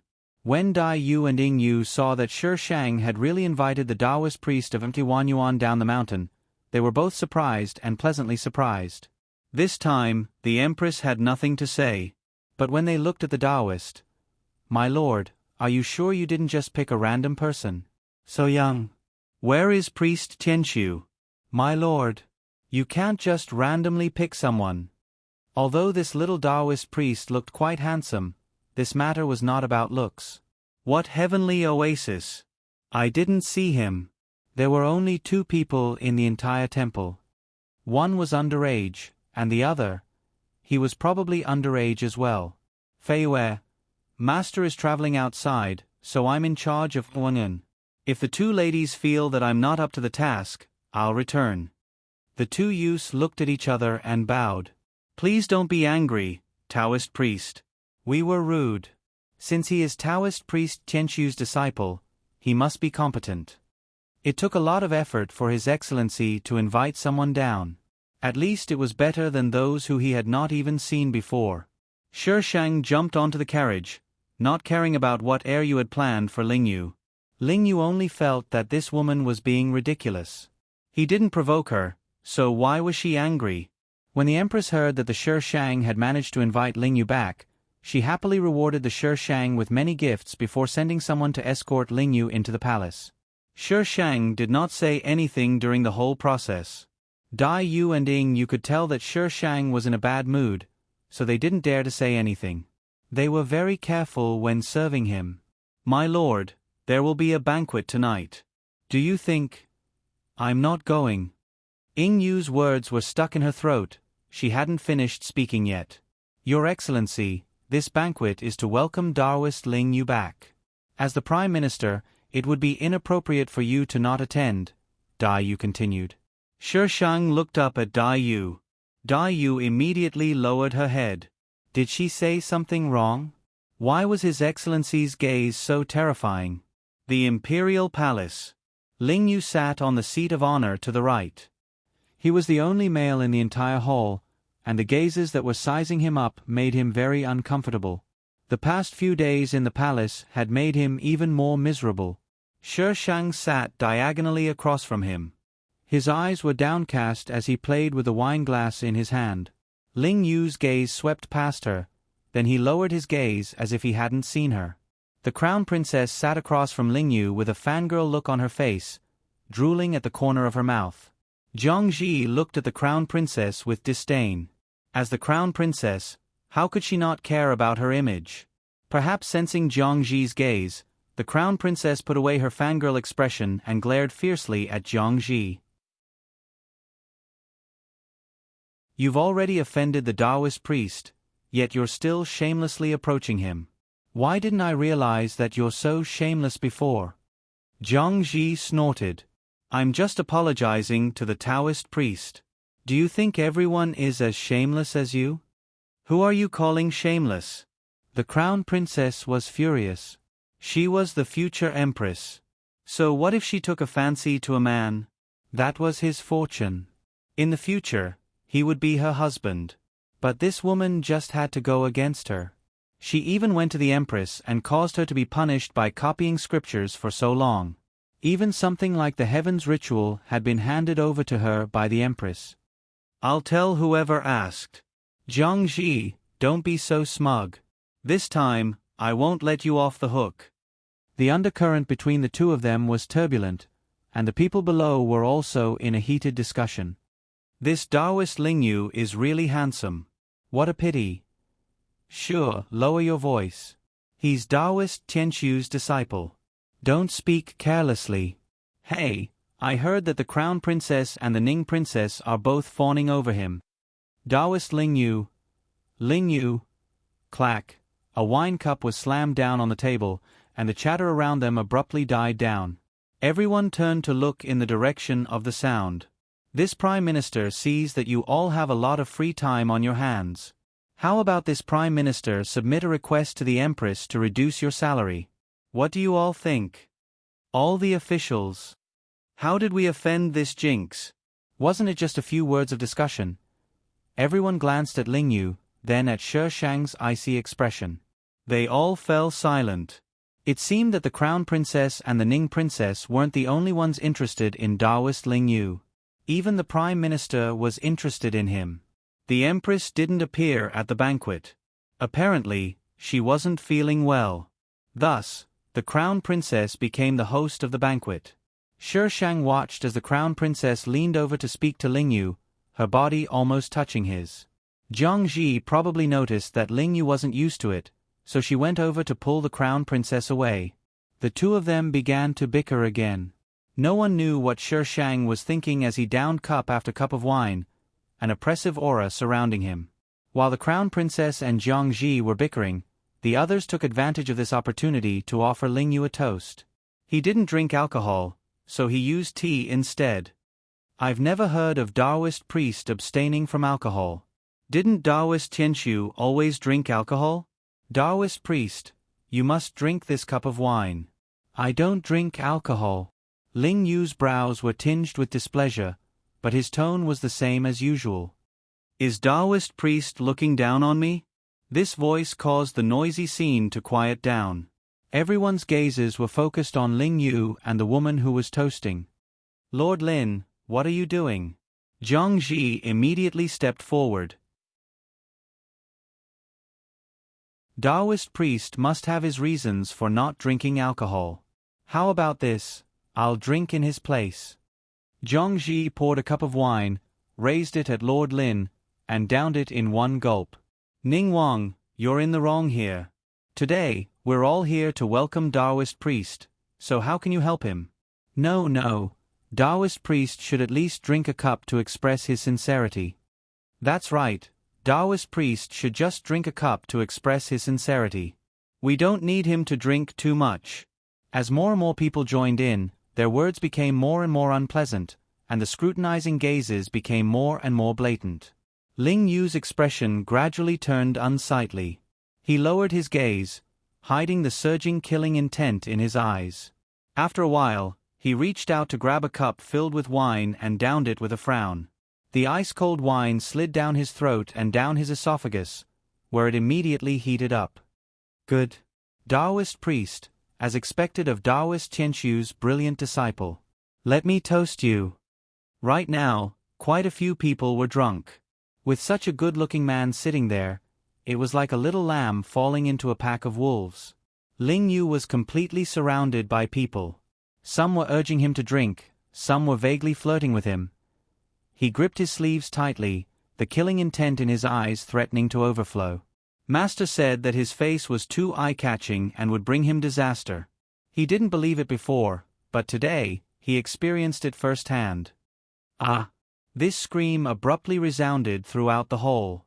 The person who had been the loudest just now had been kicked, and was now sprawled on the table next to Ling Yu like a tortoise.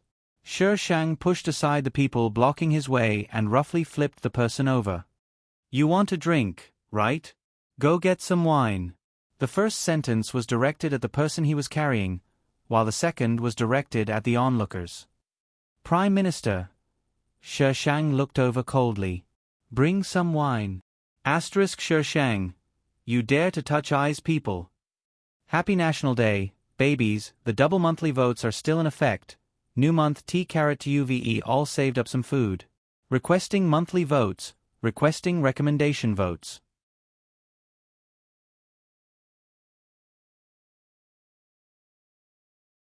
Chapter 312. Someone nearby was quick enough to hand Shi Shang a jug of wine. Shi Shang grabbed the woman's chin and forced her to open her mouth, then poured the wine down her throat.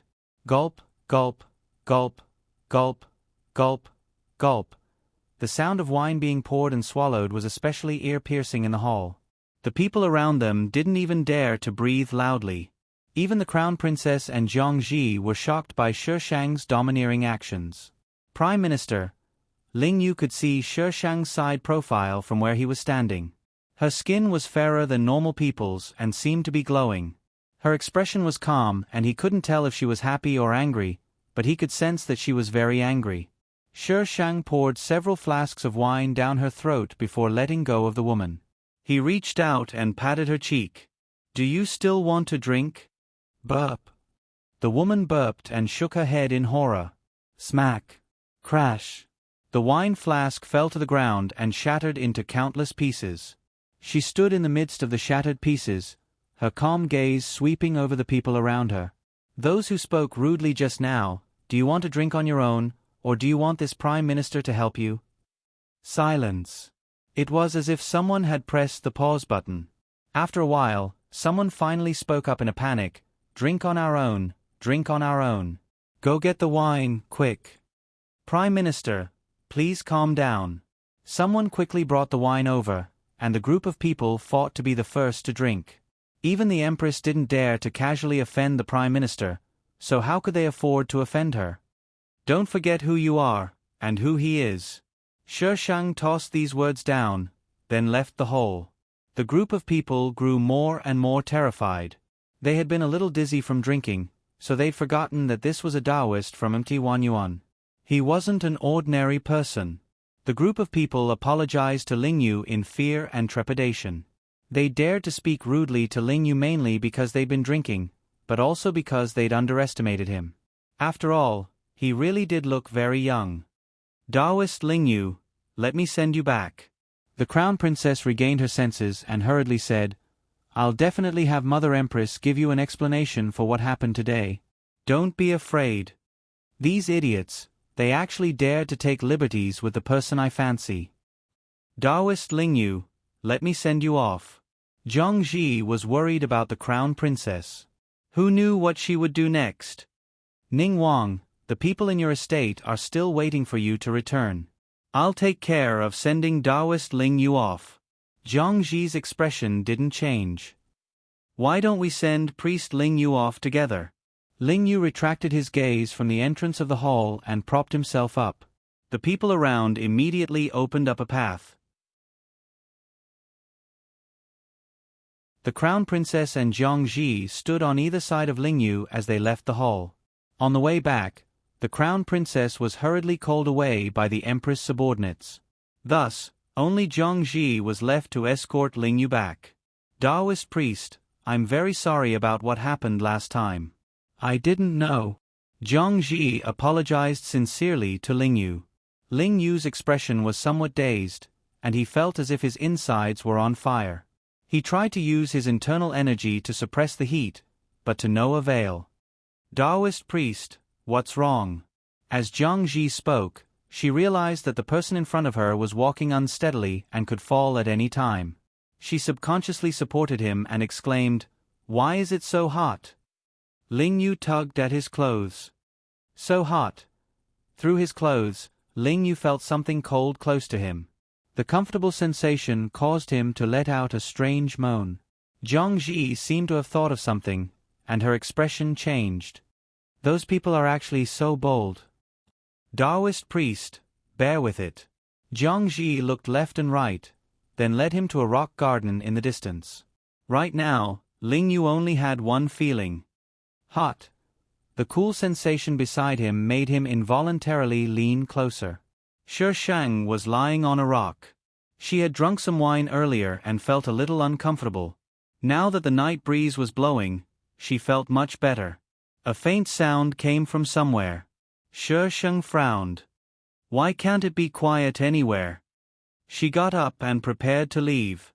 But when she glanced down, she abruptly froze. She was standing on top of the rock garden, so she could clearly see the situation below. Zhang Ji had pushed Ling Yu onto the rock garden and was currently undoing his clothes. Ling Yu is actually having an affair with the female lead? Holy shit. This definitely isn't my Feng Ci. Shi Shang turned to leave. Hot. His nasal voice was scattered by the wind, but it still made Shi Shang stop in her tracks. Her expression changed. After a moment of careful observation, Ling Yu seemed to be unconscious. Just as Zhang Ji was about to undo Ling Yu's outer clothes, there was a sudden sound behind them. Sensing danger, Zhang Ji hurriedly pulled Ling Yu away, but she was still too slow. Her shoulder hurt, and the person she was pulling was also pulled over by a force. Zhang Ji fell to the ground in a sorry state. Under the dim moonlight, she could see the person standing in front of her. Jun Liu.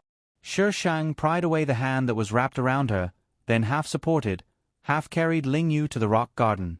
Swish. Jun Liu, what are you doing? Seeing the person walking towards her, Zhang Ji pretended to be calm and shouted, Jun Liu, are you trying to commit a crime? Shi Shang looked down at Zhang Ji and smirked. Who would know that I was the one who killed you? A hint of panic flashed through Zhang Ji's eyes. In order to avoid people, she had specifically chosen a place where almost no one would come. Who knew that she would run into Jun Liu here? Jun Liu. Shi Shang raised his iron sword and swung it down at Zhang Ji. Shi Shang felt a strong resistance, as if the iron sword was being sucked in by some force. She had to use all the strength in her body to push the iron sword down. Clang, Shi Shang's hand suddenly shifted, and the iron sword brushed past Zhang Ji's shoulder and fell to the ground. Swish, hidden weapons flew over from the front, forcing Shi Shang and Zhang Ji to put some distance between them. A black figure dashed over from afar, picked up Zhang Ji, and disappeared into the darkness with a few leaps. Fuck. Shi Shang slashed the fake mountain beside her with her sword, causing it to shatter into pieces. The female lead was awesome. No matter what happened, there would always be someone to save her. Hot. Shi Shang sheathed his sword and returned to Ling Yu's side. His clothes had already been undone by Zhang Ji, and now he was tugging on them, revealing his exquisite, sexy collarbones. Shi Shang's expression darkened as he wrapped Ling Yu up, then carried him out of the palace. When they returned to the Prime Minister's residence, Dai Yu and Ying Yu were horrified to see Shi Shang carrying a man. Where did Her Excellency go to carry a man? Go get a doctor. Dai Yu went to get a doctor, while Ying Yu followed Shi Shang into the room. Only when Shi Shang placed the man on the bed did Ying Yu get a good look at him. Your Excellency. Ying Yu stuttered, why did you bring Daoist Ling Yu back? Wasn't Her Excellency going to attend Daoist Ling Yu's welcoming banquet? Why did she just bring him back? Daoist Ling Yu looked, and a little abnormal. Go get some water. Shi Shang glared at Ying Yu. Ying Yu hurriedly shut up and went to get some water. Thank you to the cherub who tipped me. Happy National Day, begging for monthly votes.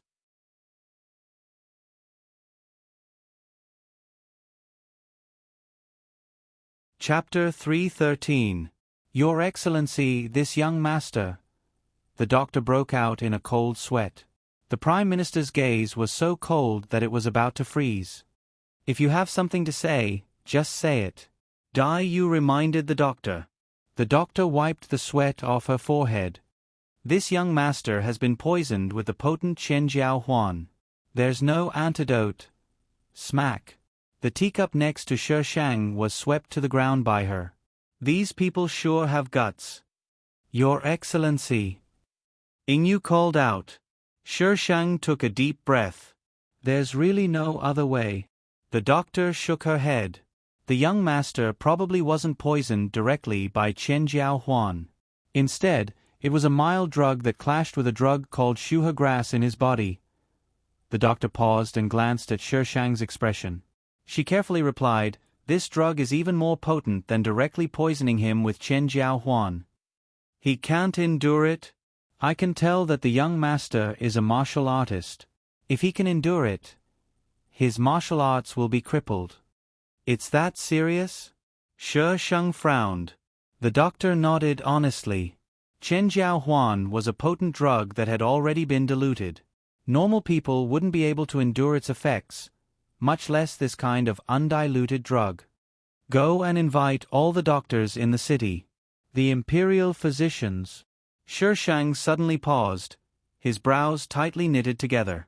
Since the doctor had already said that there was no antidote, if there was still no antidote even after she invited so many people, rumors would probably start spreading very quickly. Your Excellency? Should they invite them or not? In the end, Shi Shang had someone invite them over, but everyone had to be blindfolded. However, these people said the same thing as the first doctor. There was no antidote. Shi Shang was so angry that he almost pulled out his iron sword to cut them down. All of you leave. Shi Shang waved his hand. Ying Yu and Dai Yu looked at each other for a few seconds, then left the room and closed the door behind them. Shi Shang looked at the unconscious Ling Yu on the bed with a conflicted expression. How could he be sure that he wasn't Feng Ci without any spiritual power? Hot. Ling Yu kicked the blanket off him. His face was red, and the skin below his neck was a faint pink. Sensing that someone was beside the bed, he actually struggled to crawl over. Shi Shang got up to avoid it. Ling Yu squirmed uncomfortably on the bed, his soft moans echoing throughout the room. After a long while, Shi Shang rolled up his sleeves and climbed onto the bed. Ling Yu immediately pounced on him, but Shi Shang quickly wrapped him up in the blanket, including his hands and feet, leaving only his head exposed. It hurts. Ling Yu continued to twist and turn. Shi Shang's face darkened. If this guy wasn't Feng Ci, she would chop him into pieces.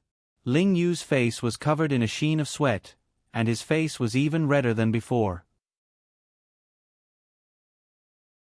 Shi Shang did not dare to lift the quilt for him, so he could only let him stay warm. Ling Yu's condition improved slightly, but only slightly. His blurry consciousness became a little clearer, and he vaguely saw that there was someone beside him. He suddenly quivered, and his blurry consciousness slowly became clear. You. There was a hint of seduction in his voice. Ling Yu didn't dare to utter another word. Have you regained consciousness? Shi Shang leaned closer to take a look. His face was still gloomy. Very good. Do it yourself. She got out of bed. Ling Yu's mind exploded, and his face began to burn. Shi Shang turned around without a change in expression. The person on the bed was biting his lip, his body stiff and unmoving. She approached the bed and leaned over slightly, meeting Ling Yu's somewhat dazed eyes. "You don't still want me to help you, do you? You want to endure it? Only if you don't want your martial arts anymore." Ling Yu probably didn't expect things to be so serious. Of course, he didn't think that Shi Shang was lying to him. After all, she didn't do anything to him when he was already like that. You turn around." Shi Shang rolled her eyes at him, then walked out of the room. "Why the hell are you being so unreasonable for?" Ling Yu heard the door close, and only then did his tense body relax. Shi Shang stood outside, looking up at the crescent moon in the sky. Her hands were trembling by her sides, and her eyes were filled with killing intent. She stood there all the way until dawn. When Ing Yu and Dai Yu came over, they saw Shi Shang standing outside with cautious expressions. "Milord." Why was Milord standing outside so early in the morning? She was wearing yesterday's clothes as well. Find someone to serve her. A man. Yes. Shi Shang headed for the study. Dai Yu and Ing Yu exchanged glances. Ing Yu followed Shi Shang, while Dai Yu went to make the necessary arrangements. Ling Yu's bed was a mess. Just as he was wondering what to do, two youths entered the room. "Young master." Ling Yu looked at them awkwardly. The two youths lowered their heads respectfully. "Does young master wish to bathe and change?" Ling Yu was covered in sweat last night, and his body was sticky and uncomfortable. When he heard the youth's question, he couldn't help but nod. Dai Yu's men had all undergone strict training, so they wouldn't ask too many questions. Even when they saw the mess on the bed, they just dutifully tidied it up and replaced it with new sheets. Dai Yu's men had all undergone strict training, so they wouldn't ask too many questions. Even when they saw the mess on the bed, they just dutifully tidied it up and replaced it with new sheets. Ling Yu, on the other hand, was a bit uncomfortable. "Where's your milord?" "Milord has entered the palace," one of the youths replied. Ling Yu's eyes narrowed, a cold glint flashing through them. He turned to look at the room. From the furnishings, it was obvious that this was the master's room. Last night, he was actually— "How many attendants does your milord have?" Ling Yu immediately regretted asking. Why did he ask this for no reason?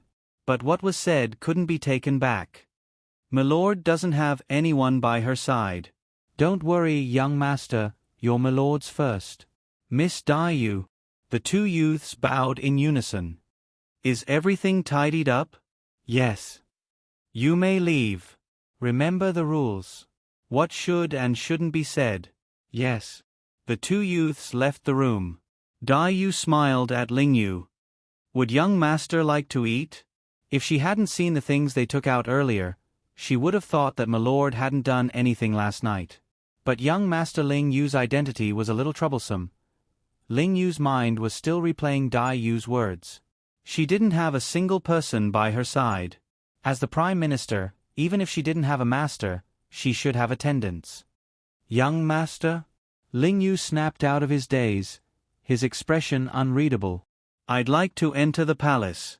"I'll have to trouble miss. Milord has said that you can rest assured and not worry about anything else." "Milord will take care of it." Ling Yu snapped out of his daze, his expression unreadable. "I'd like to enter the palace." "I'll have to trouble miss. Milord has said that you can rest assured and not worry about anything else." "Milord will take care of it."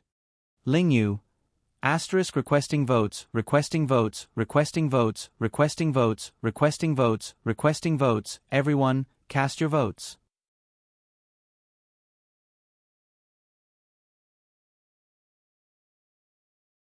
Chapter 3:14. During the morning assembly today, the group of people were still a little dizzy. They drank too much last night. But when they saw the woman slowly walking over, they all shuddered. Why did she come to court today? The Shi Shang's gaze swept across everyone's faces, a mocking smile on his face. Everyone felt their scalps go numb. But the Shi Shang walked to his seat without a word, showing no intention of making things difficult for them. The Empress entered with a gloomy expression and reprimanded everyone. Even the Crown Princess wasn't spared. How dare you provoke someone from MT Wanyuan? We think you're all tired of living. The people below wanted nothing more than to bury their heads in the ground. Who told that little Taoist to be so good-looking?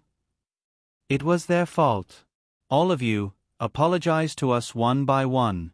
If Taoist Ling Yu doesn't forgive you, there's no need for you to come see us. Your Majesty. The Empress was furious. What, Your Majesty? Does anyone have an opinion? Your Majesty, Taoist Ling Yu has disappeared. The person who spoke earlier braced himself and finished speaking. There was a moment of silence, followed by the sound of the Empress smashing things. Who sent the Taoist back last night? The Empress finally calmed down after losing her temper. It was the Crown Princess and the Ning Prince. The Crown Princess immediately retorted. I was halfway there when Imperial Mother sent someone to summon me. The Taoist left with the Ning Prince. Where is the Ning Prince? Only then did everyone realize that the Ning Prince hadn't come to court. The Shi Shang yawned as he listened to everyone trying to shirk responsibility. The coldness in his eyes deepened. In the end, the Empress sent someone to the Ning Prince's residence to look for him. The Empress was so angry she felt dizzy and had to be helped to the back to rest. Once the Empress left, the Shi Shang straightened his clothes and walked to the center of the room.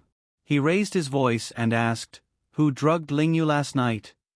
Prime Minister, what do you mean by that? What drug? This was the first person to force Ling Yu to drink, Official Lin. She was a little tanned, but at least she wasn't ugly. Official Lin met the Shi Shang's gaze and felt a chill run down her spine. She couldn't see any emotion in those eyes, as if she was an inanimate object in her eyes. Who drugged Ling Yu? The Shi Shang repeated. Drugged? Was it what they understood? Last night was a palace banquet. No matter how bold they were, they wouldn't dare to drug a palace banquet. Lord Lin felt his scalp go numb from Shi Shang's stare. He quickly explained, Prime Minister, we don't have the guts to drug Priest Ling Yu. Then you know who it is? Shi Shang's lips lifted. How would I know? Official Lin averted his gaze, not daring to look at Shi Shang. Bang! Ouch! No one saw how Shi Shang did it. By the time they saw or heard the sound, Official Lin was already lying on the ground, wailing in pain. Shi Shang stepped on her chest. She was holding an iron sword in her hand at some point. She had a smile on her face, but that smile looked like a demon from hell to them. Eerie. It was filled with malice. The group of people hurriedly knelt on the ground. Prime Minister, please understand. We really don't know. Jun Liu, how dare you beat up an official of the Imperial Court for no reason? You're too arrogant. Do you have any respect for His Majesty? Official Lin was fuming from being stepped on. Don't talk nonsense with me. I'll give you one last chance. Who drugged me? Your Majesty, Jun Liu wants to kill someone. Save me. Official Lin suddenly screamed at the top of his lungs. Shi Shang exerted more force on his foot, silencing Official Lin's cries. You won't shed tears until you see the coffin, Shi Shang grinned, then stabbed the iron sword in his hand into Official Lin's chest. Prime Minister. When the others saw that Shi Shang really did stab Official Lin, their faces turned pale.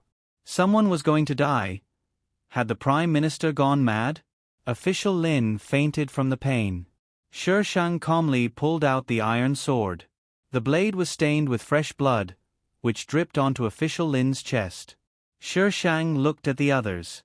Those who were being looked at were all shivering. Even the ministers on her side were dumbfounded. Had the Prime Minister gone mad? If she stabbed Official Lin here, how were they going to explain it to the Empress later? The group of people secretly exchanged glances, thinking of how to cover up Shi Shang's lies. Oh my, with how much blood Official Lin was bleeding, would he die?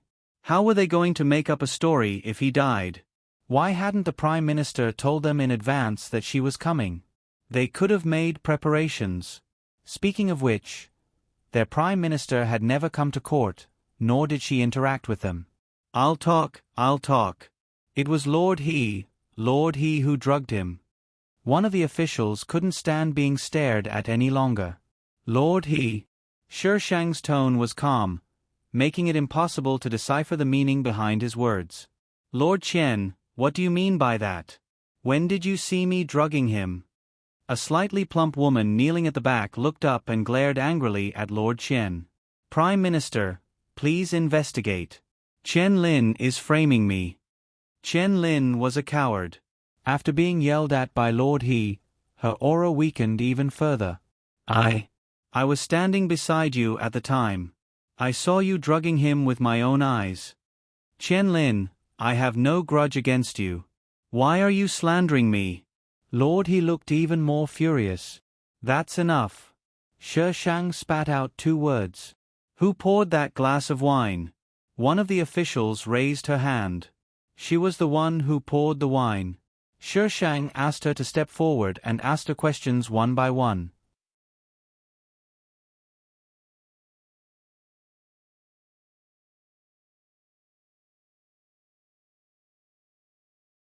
Chapter 315. Shi Shang reprimanded everyone who had been disrespectful to Ling Yu last night. Compared to the unconscious official Lin lying on the ground, this punishment was already considered light. Once Shi Shang's anger had subsided, he dragged the iron sword out of the hall. The group of people who had survived the disaster sat on the ground, panting. Official Lin lay bleeding not too far away. They then called for an imperial physician. The Prime Minister's faction even threatened and bribed them to deal with the aftermath, not allowing them to speak of what had just happened. Shi Shang didn't immediately make trouble for the Crown Princess. Instead, he left the palace. Attacking the Crown Princess in the Imperial Palace with great fanfare was definitely unrealistic. After all, she was the next heir chosen by the Empress. If you were to behead her, wouldn't you be giving the Empress an opportunity to eradicate the Jun family? Shi Shang returned to the Prime Minister's residence. Dai Yu and Ying Yu's hearts skipped a beat when they saw the bloody iron sword in Shi Shang's hand. Who did His Excellency attack? Instruct the Jun family to be careful. I won't bail them out if they're imprisoned, Shi Shang casually ordered. The 2 Yu felt even more uneasy. His Excellency had only gone to attend morning court. What did he do? The 2 Yu quickly found out the truth. But they didn't want to know the truth. You actually attacked someone in the Empress's throne room? Are you giving the Empress an excuse to kill you? His Excellency, please don't be so willful, all right? Consider us, the people who will deal with the aftermath. Shi Shang went straight to his study after giving his orders. He didn't come out for a long time. Knock, knock. Someone knocked twice on the study door. Your Excellency, the Empress sent someone to ask if Taoist Ling Yu is in the residence. How do you want to reply? Shi Shang looked up from a pile of paper. Answer truthfully. There was a moment of silence. Yes. The Empress had sent someone to the Prince of Ning's residence and learned that he was ill. Taoist Ling Yu had left with the Prime Minister last night. The Empress was so angry that she was about to have a heart attack. What was all this about? Only then did the Empress send someone to the Prime Minister's residence to demand for Ling Yu. The Shi Shang admitted that Ling Yu was in the residence, but refused to hand him over no matter what. Seeing that the Heavens ritual was getting closer and closer, the Empress was on the verge of sending troops to surround the Prime Minister's residence. This Jun Leo is about to cover the sky with a single hand. Is she trying to rebel? The Empress was so angry that she slammed the table, her eyes filled with an ominous glint. The Jun family's power has been growing in recent years. Your Majesty, you can't back down anymore. The one who spoke was a man dressed in palace attire. He stood beside the Empress with his head lowered. We don't want to back down either. The Empress seemed to have aged several years in an instant. She sighed and said, the people that the Jun family has nurtured are practically in control of the entire imperial court. Those that we've secretly gotten rid of are all small fries and not the core of the June family at all. June Leo has probably noticed it, so she's begun to retaliate recently. Even as the Empress, she didn't know how much power the June family had. She had been wary of the June family ever since her mother's generation. She had secretly removed the June family's fangs and claws. However, the June family still stood strong even after so many years of her succession. The June family was like a towering tree with countless branches. Those that she removed were like the leaves on the tree, completely unremarkable. The only thing she was thankful for was that June Leo was the only direct descendant of the June family in this generation, and June Leo still didn't have any children. Your Majesty, this servant has a plan. The Empress looked at the man. The man walked up with a smile and massaged the Empress's shoulders. He leaned over slightly and whispered into her ear, "Didn't Your Majesty's people say that she cares a lot about that Taoist Lingyu?" Nonsense. The Empress's expression darkened. Taoist Lingyu is from Mt. Wanyuan. Your Majesty, do you really believe that a Taoist from Mt. Wanyuan has the ability to reach the heavens? If he's really that powerful, why has Mt. Wanyuan been declining year after year? The Empress fell silent. The Empress's people invited Lingyu over every day.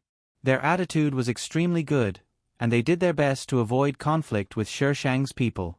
Shi Shang hadn't seen Lingyu since that day, so he was trying to figure out how to confirm Lingyu's identity. However, Lingyu felt awkward and intentionally avoided him. Your Excellency, the Heavens ritual is in 5 days. Are we really not going to send Taoist Lingyu back? Dai Yu looked at Shi Shang, who was scribbling something. Your Excellency's handwriting. We won't.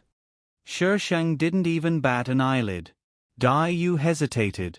But this concerns the autumn harvest. Shi Shang put down his brush.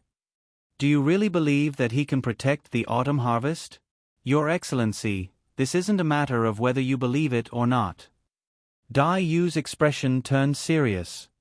If this year's harvest really isn't good, the commoners will blame it on you because you're holding Taoist Lingyu hostage. The commoners didn't care about the truth of the matter. In a situation where they didn't have enough to eat or warm clothes to wear, they needed someone to vent their anger on and relieve the resentment in their hearts. Shi Shang slammed his brush down. Go and bring back that little Taoist from Mt. Wanyuan. What does it have to do with that little Taoist? Just do as I say. Dai Yu opened and closed her mouth, but in the end, she left with a head full of confusion. Her Excellency is becoming more and more undisciplined. However, the people Dai Yu sent returned on the same day, saying that there was no one on Mt. Wanyuan. There were even signs of a fight in one of the rooms. Dai Yu reported this to Shi Shang, who stared at her for a full 3 seconds. Dai Yu couldn't help but rub her face and head. Is there something strange about me today? Is there anything strange about Lingyu? No, everything is normal. What does the disappearance of the little Taoist have to do with Lingyu? Shi Shang propped up his chin, his expression indescribably mocking. Take a guess if Lingyu will come to me for help. Dai Yu was speechless. I don't understand what Your Excellency is saying at all.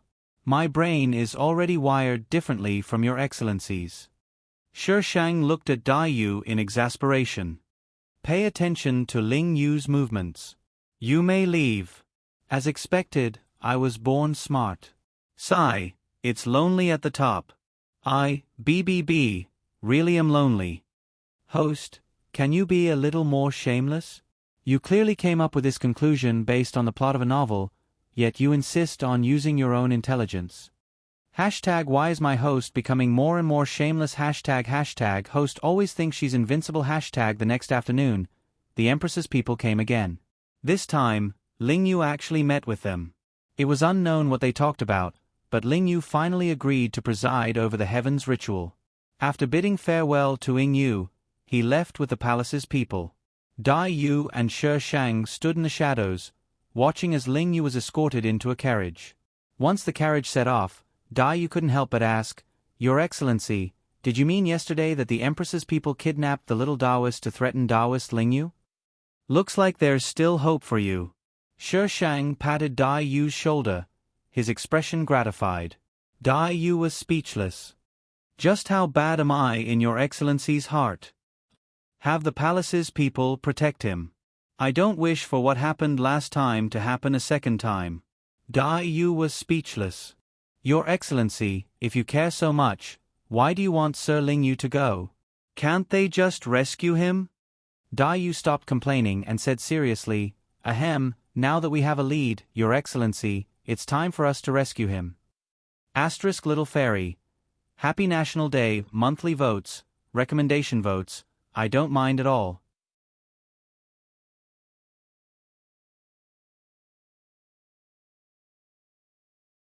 Chapter 3:16. The young Taoist was locked up in a dark place. It was very humid, and the squeaking of rats and the sound of dogs running past him constantly tortured his nerves. He curled up in a corner, his body trembling slightly. Why hadn't his senior brother come to save him? He was supposed to be sleeping in the Taoist temple, but when he woke up, he was in this place. His eyes were covered and he couldn't see anything, but he heard people talking. How is he? Pretty good. He hasn't eaten for a day. I brought him some food. He can't starve. Creak. Gusu tried his best to curl up. He heard footsteps approaching him. Then he felt someone grab his wrist with great strength. With a tug, he stood up. This young master looks quite tender. A slightly rough hand pinched his face. Gusu retreated in shock and trembled. Who are you? Why did you capture me? However, he was quickly pulled into someone's arms and his mouth was gagged. Senior brother, save me. This isn't good. The higher-ups ordered that not a single strand of hair should be missing. Someone advised hesitantly. What are you afraid of? Be careful not to leave any traces. Who knows? Close the door. I don't believe you don't want to. After waiting for a while, Gusu heard the door close. The creaking sound tugged at his taut nerves. Gusu felt someone rudely tugging at his clothes and a rough hand moving around his body. No. Gusu desperately shook his head. The gag was removed from his mouth. Just as he was about to scream, his mouth was quickly gagged again. A tongue roughly squeezed in. It smelled bad. Sir, it's here. Dai Yu pointed to a courtyard in front. Shi Shang swung the iron sword in his hand. Go in. Dai Yu reminded him tactfully, Sir, don't you need to hide? What's there to hide? So what if they saw? She wasn't afraid of them. Dai Yu saw that Shi Shang was almost at the door and hurriedly ordered the people behind him to follow. There were not many people in the courtyard, so Dai Yu and the others quickly dealt with them. From them, they learned that Gusu was locked up in the basement of the courtyard. Shi Shang led his men down the stairs. In the dark space, they could hear a woman's lewd laughter and a young man's whimper. Bang! Shi Shang kicked open the only door in the basement. He could see everything inside. Two valiant women pressed a naked young man to the ground and started groping him. One of the women had even taken off her pants. Suddenly, they heard the sound of the door being kicked open. Both of them looked towards the door at the same time. Who's there? Beast. Dai Yu saw the scene inside and felt a burst of anger. He's still a child. Kill him. Shi Shang looked at the two of them calmly. Dai Yu took the lead and mercilessly dealt with the two women. Gusu curled up his body and tried his best to cover his body. He felt a piece of clothing fall on him, blocking his body. Dai Yu looked at the Shi Shang, not knowing what to do. Sir? Why are you looking at me? Carry him. Do you want me to carry him? Shi Shang's expression said, My hands are so noble that they can reach the heavens. You actually want me to carry him? Are you retarded? Oh. Dai Yu hurriedly wrapped Gusu in her clothes and carried him horizontally. She reached out to remove the black cloth from his eyes and comforted him softly. It's all right. Our sir is here to save you. After being in the dark for a long time, Gusu's eyes were suddenly pierced by light. It took him a while to adjust, but his body was still trembling. The first thing he saw was the person holding him. Her heroic face was full of heartache and she was gently patting his back. A woman stood not far from him. She was only wearing an inner garment, the color of which was the same as his jacket. He remembered her. The woman who took his senior brother away. "Let's go." Shi Shang turned and walked out. Dai Yu hurriedly followed. When they were out of the courtyard, Shi Shang ordered without a change in expression, "Set him on fire." Shi Shang threw Gu Su to Dai Yu and went into the palace alone. Dai Yu brought Gu Su back to the Prime Minister's residence. 2 men helped him wash up and change into clean clothes. Gu Su's tense nerves slowly relaxed, probably because he sensed that Dai Yu had no ill intentions. "Where's my senior brother?" Gu Su grabbed Dai Yu's sleeve. "I want to see him." "Your senior brother is in the palace." Dai Yu tugged at her sleeve, but it didn't budge. "So won't let anything happen to your senior brother." "Don't worry. I want to see my senior brother." Gu Su stubbornly repeated this sentence. Dai Yu tugged at her sleeve with a headache. If she cut off her sleeve, would this little guy cry? If Sir found out that she made him cry, would she come back and settle the score with her? After much consideration, Dai Yu finally allowed him to tug at her sleeve. Only when he grew tired of asking and fell asleep did Dai Yu free her sleeve. Before she stepped out of the door, she saw Yu looking inside. "Why aren't you with Sir?" Dai Yu closed the door behind her. Yu smiled mischievously. "Sir said not to let me follow, so I'm guessing Sir Ling Yu secretly went to see him." "What do you mean secretly? Does Sir need to secretly meet someone?" Dai Yu frowned. Yu quickly nodded, her eyes sparkling with admiration. "Yes, yes, yes. Our Sir is invincible." This time, Sir must have really taken a fancy to Sir Ling Yu.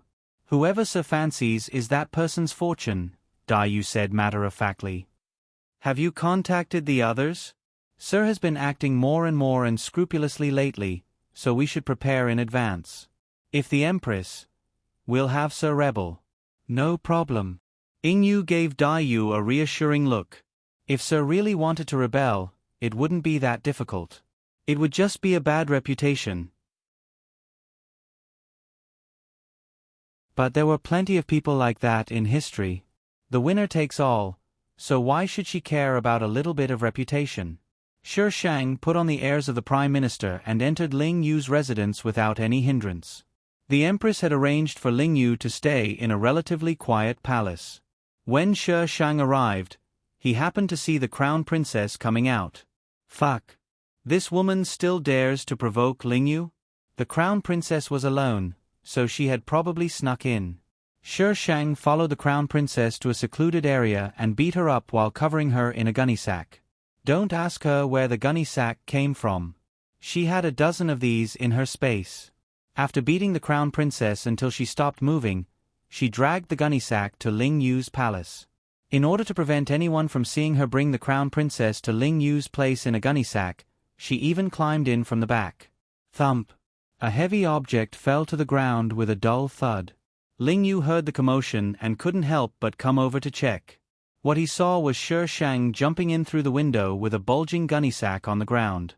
This was the first time the two of them had met since that day. This strange way of meeting made Ling Yu forget about the awkwardness between them. Shi Shang, draws sword. Where are your tickets?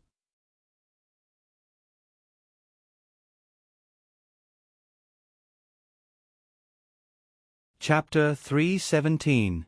Is there anyone outside? Shi Shang asked him in an extremely natural manner. Ling Yu reflexively shook his head. Shi Shang immediately dashed out to close the door, then returned to drag the gunny sack inside. Ling Yu was speechless. Just what was she doing here? Did someone bully you? Shi Shang asked Ling Yu as he untied the gunny sack. No. From the moment he entered the palace, he had sensed that someone was secretly protecting him. Those people were very well hidden. If not for his martial arts, he wouldn't have noticed them. These people definitely weren't sent by the Empress. The only person he could think of was the Prime Minister. Thank you. You're suddenly so polite. I'm not used to it, Shishang muttered. She untied the gunny sack in her hands, revealing its contents. When Ling Yu saw the contents of the gunny sack, he didn't know how to react. In the end, he could only remain expressionless. She actually put the crown princess in a gunny sack, and even brought her here. Her guts were heaven-defying. Shishang tied the crown princess up with a rope, then stuffed her mouth shut. Swish! A cold gleaming iron sword appeared out of thin air, its blade propping up the crown princess' chin. Ling Yu was speechless. Weapons aren't allowed in the palace. Where did she hide that sword? She's the one who drugged you last time. How do you want to deal with her? Kill her or what? Tell me, and I'll do it. What did you say? Ling Yu looked at Shishang in surprise. How do you want her to die? Shishang patiently repeated. Ling Yu shook his head. No, the first sentence. Shishang frowned. She drugged you. Drugged me. If I hadn't met her that night, would I have ended up like those men who rebelled?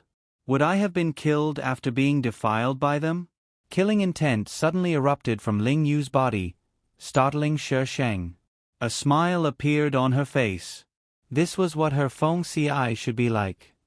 Will I bring you any trouble if I kill her? Ling Yu looked at Shishang and asked. She's just a crown princess.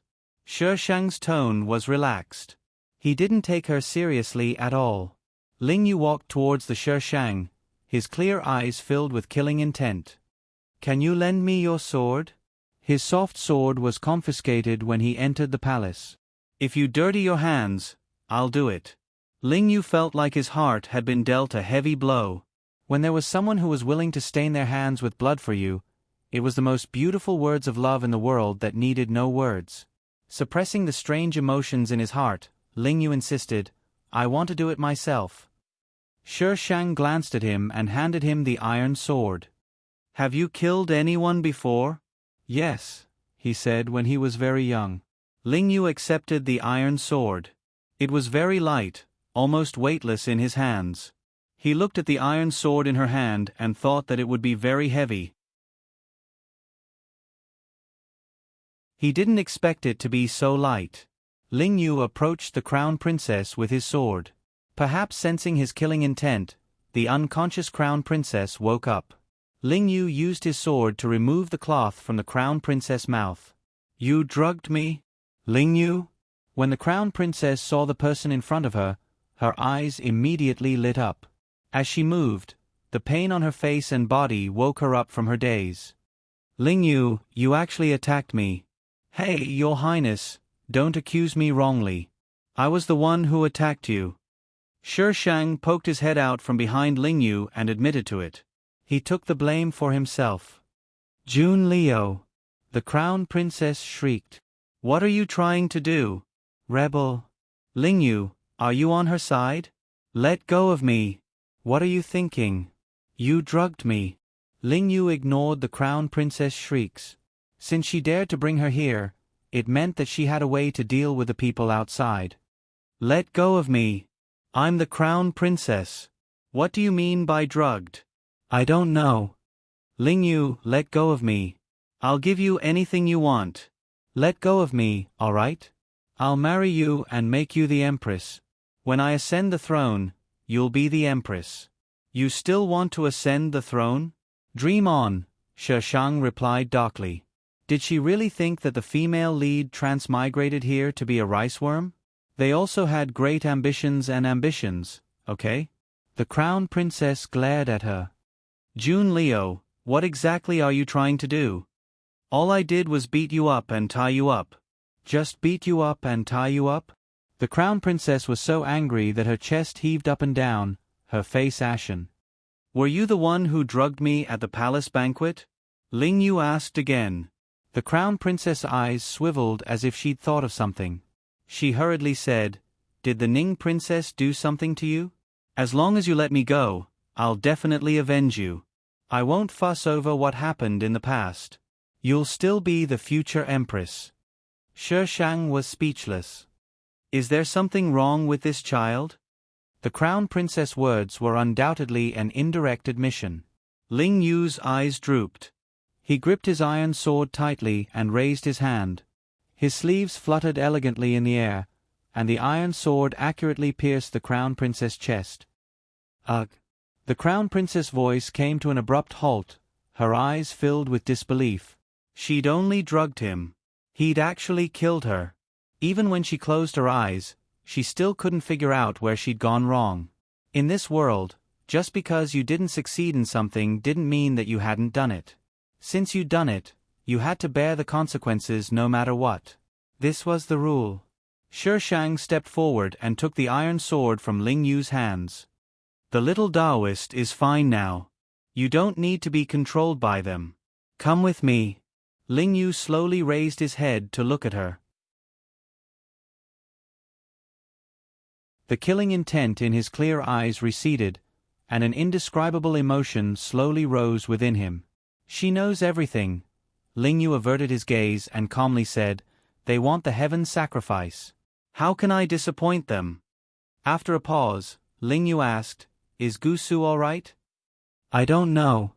Who was in the mood to care about that brat? She'd only saved him out of respect for Ling Yu. Please take care of him for a few days." Ling Yu's attitude became somewhat pleading.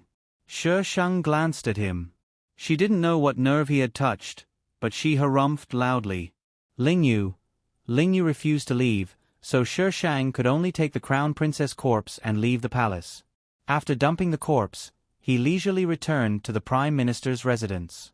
As soon as he stepped into the residence, Dai Yu came looking for him as if she'd been installed with a tracking device. "Your Excellency, that little Taoist wants to see Master Ling Yu. I can't persuade him no matter what." "Just feed him some medicine and let him sleep," Shi Shang said matter-of-factly. "You have to trouble me over such a small matter? What's the point of raising you?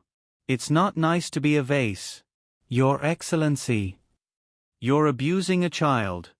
Shi Shang recalled Ling Yu's words and waved his hand in annoyance. "Take me to him." Gu Su had fallen asleep earlier, but he started making a fuss when he woke up. Dai Yu and Ying Yu were helpless against him. "I want to see senior brother." Following this shout, a figure rushed out of the room and collided head-on with Dai Yu, who was walking in front of him. Dai Yu reached out to support him, preventing him from crashing to the ground. "I want to see senior brother. Let me see senior brother." Gu Su struggled to run outside. How could Dai Yu dare to let him go? Her Excellency was standing in front of her. Thank you to the cherub for your donations. Happy National Day. Please vote. Gu Su, I want to see senior brother. My body and mind belong to senior brother. Shi Shang, you want to steal my man? Gu Su. Senior brother, save me. Someone's abusing a child.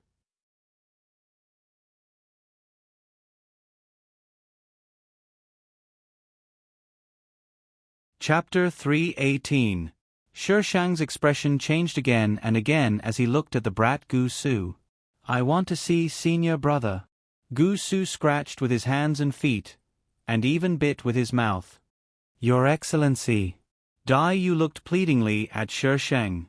Shi Shang picked him up and threw him into the room, closing the door before Gu Su could get up. Lock him up. Shi Shang ordered Dai Yu. Dai Yu.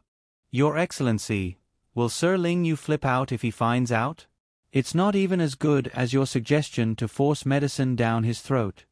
Gu Su slammed the door loudly from inside the room. Shi Shang's expression didn't change as he pounded on the door even harder. If you want to see your senior brother, wait here quietly. Otherwise, don't even think about seeing him again. Dai Yu. Sir Ling Yu will definitely flip out. This is his junior brother, his only junior brother. Although Dai Yu didn't want to admit it, the people inside had quieted down significantly. This proved that intimidation was very effective. On the day of the Heavens Ritual. The Heavens Ritual was held on the altar outside the palace. Not only were the Empress officials present, but the common people were also there to watch. For such an important occasion, safety was of utmost importance. The altar was surrounded by 3 layers of guards. Jiang Ji stood among the group of princes and princesses, keeping a low profile. The group discussed the crown princess's disappearance in low voices. Listening to their discussion, Jiang Ji felt uneasy. The people in the crown princess's palace said she's gone missing. I think she went out to play again. Even Taoist Ling Yu is here, why would she leave the palace? In the past, the crown princess had used many methods to leave the palace, and this disappearance was one of them. So when they heard that the crown princess had gone missing, their first reaction was that she had run out of the palace again. She's just a little popular. Who knows if she's taken a fancy to someone outside? She even dares to skip the heavens ritual. Let's see how she explains herself to the Empress this time. Your Excellency Prime Minister. Your Excellency Prime Minister. Greetings came one after another from afar. Jiang Ji looked up and saw a woman surrounded by people walking over. She couldn't help but recall the scene of that night, and her face turned pale. Ever since she'd arrived in this world, that was the first time she'd been so close to death. In modern times, she was just a white-collar worker. How determined could she be? It was only then that she realized that human lives were not worth much in the world she lived in. Even if she was a prince. The Shi Shang ignored the group of princes and princesses and stood in his place. Jun Liu is becoming more and more arrogant. I don't know what Imperial Mother is thinking, but she's still keeping her around. Sure. Do you want to die? Do you think the Jun family is so easy to deal with? Jiang Ji listened to the people around her discussing in hushed voices, and her face turned even paler. How much power did a clan need to have to be above the imperial power? How could a modern person like her lose to an ancient person? Evil would never prevail over good. Jun Liu would fall sooner or later. Shi Shang didn't know what Jiang Ji was thinking. She just stared at the altar in boredom. When the Empress and Ling Yu arrived, the heavens ritual officially began. The commoners were all kneeling on the ground, not daring to raise their heads to look at the altar. The officials bowed to show their respect. Only Shi Shang raised his head and stared at the person on the altar without the slightest scruple. Ling Yu was wearing a custom-made Taoist robe that was much brighter in color than his own, making him look even more attractive. The steps of the heavens ritual were pretty much the same, but the more Shi Shang watched, the stranger he felt. At some point, a gust of wind began to blow around them. First, it was a gentle breeze, then a fierce gale. The scarves on the altar flapped loudly in the wind. The sky that was still clear a moment ago was now slowly becoming gloomy and covered by dark clouds. What's going on? I've never seen anything like this in the heavens ritual. What's going on? The people around them no longer cared about etiquette. They all looked up at the sky or the altar. Ling Yu's figure was almost completely obscured by the fluttering scarves. They could only vaguely make out his movements. But soon, the wind stopped blowing. Sunlight penetrated the dark clouds and poured down, and the scarves on the altar stopped fluttering. Everything that had just happened seemed like an illusion. Shi Shang frowned as he looked at the person on the altar. He had actually sensed spiritual energy just now. It had been mixed in with a fierce wind and disappeared as soon as the wind stopped blowing. And that spiritual energy even carried a familiar aura. Shi Shang's gaze towards Ling Yu couldn't help but waver a little. Ling Yu had already completed the final step. He walked down the altar and said to the Empress in a neither servile nor overbearing manner, "The heavens ritual has failed." The Empress shot to her feet, her expression agitated. How could it have failed? Nothing like that had ever happened before, and it had never failed before. Ling Yu recited a sentence in one breath, his choice of words very awkward. The gist of it was that the heavens did not accept the heavens ritual because the members of the imperial family were lacking in virtue.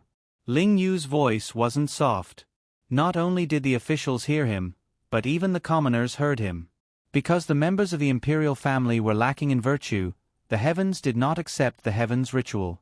If the autumn harvest wasn't good, it would be the imperial family's fault. The commoners below were already discussing this in hushed voices. That strange gust of wind just now made it easy for them to believe Ling Yu's words. As a result, the commoners began to look at the Empress and the members of the imperial family strangely. These commoners had all heard of how the crown princess had kidnapped commoners' men, and how the other princesses had abused their power to bully others. Farewell. Ling Yu bowed to the Empress, then turned around and walked down the altar. Stop him! The Empress shouted. The people standing around the altar immediately drew their swords and pointed them at Ling Yu. The Empress lowered her voice, her tone full of threat and warning. Priest Ling Yu, regardless of whether what you said just now was true or not, go and perform the heavens ritual again. You are not allowed to fail. Ling Yu's expression didn't change, and he didn't move at all. Priest Ling Yu, don't forget that we still have your junior brother. Ling Yu frowned slightly. He believed that the Shi Shang wouldn't lie to him. However, he also found it strange that he would so easily trust someone. Your Majesty, you should refrain from doing such things in the future. Otherwise, you'll be punished by the heavens. The Empress' sharp gaze swept over Ling Yu. He knew that the little priest had been rescued. Ling Yu, don't refuse a toast only to be forced to drink a forfeit. Your Majesty, it's useless even if you detain the little priest. He's just a human, and he doesn't have the ability to change the will of the heavens. The Shi Shang had appeared at the bottom of the altar at some point, and he smiled lightly at Ling Yu. Come down. The people standing in front of the Shi Shang hesitantly lowered their swords when the Empress glared at them. Her smile was somewhat dazzling. He didn't know if it was just his imagination, but he felt like her gaze towards him was more sincere than before. Ling Yu's eyes flickered, and he walked down the stairs to the Shi Shang's side. Beloved official June, what are you doing? The Empress gestured to the people next to her. The people standing behind the Empress immediately went on guard. The air seemed to freeze in that instant. Pleading for votes. This article was first published on Rising Clouds Academy, QQ Reading. This is the original. You can read it on your phone's QQ account. If you support Bao Bao, please go to QQ Reading. I can only reply to reviews on QQ Reading. Other apps won't work.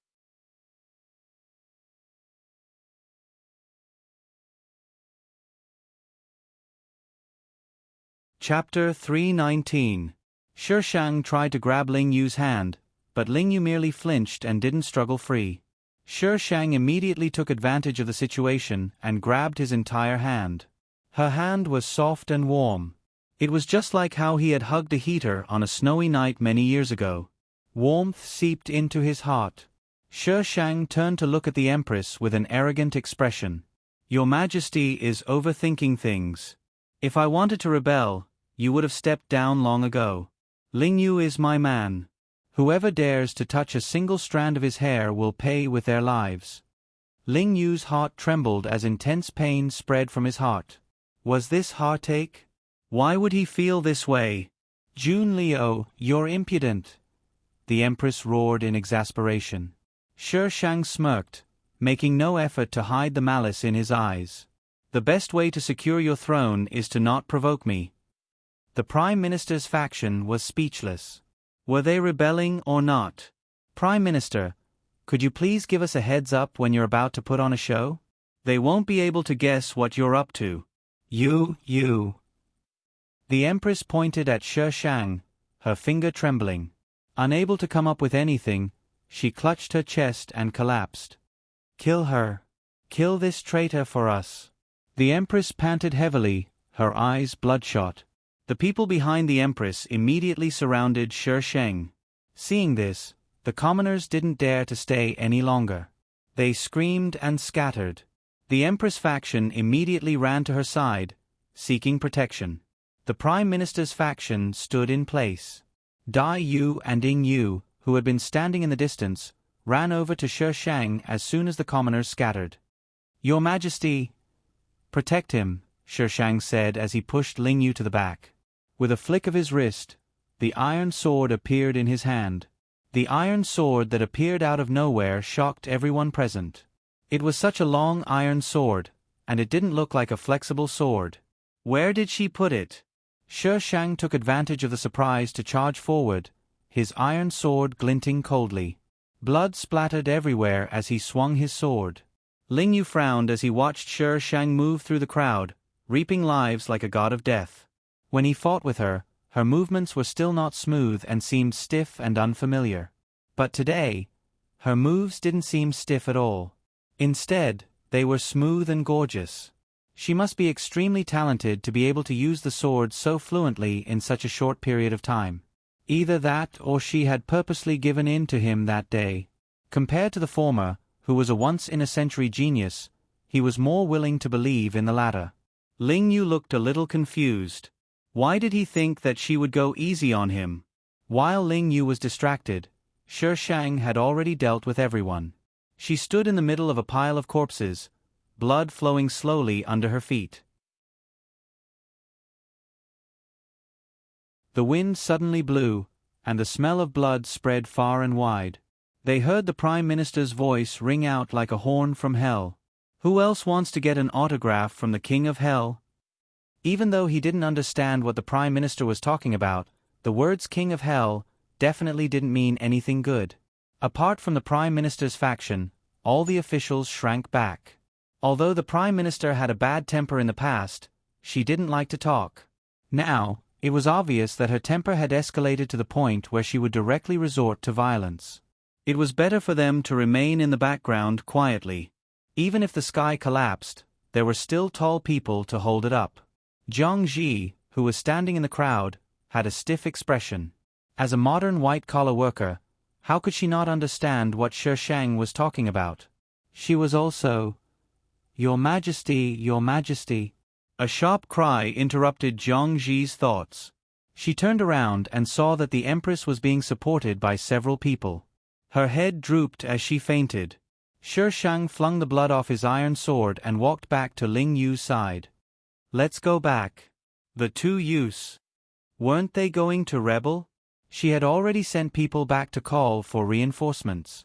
What a great opportunity to rebel. "Sir, you can't let it go." Shi Shang pointed at his own face. "Do I really look like a traitor to you?" This was the face of an Adonis, after all. He was unbelievably handsome, wasn't he? Why do you all want me to rebel so badly? Who's going to take care of things after I rebel? The two youths. Aren't you just doing exactly what a traitor would do? Ying Yu's brain worked faster than Dai Yu's and she immediately flattered, "Sir, how could you be a traitor? You're our wise and mighty Prime Minister." Shi Shang glanced at Ying Yu. "Don't you think it's better to act pretentious like this?" Ying Yu.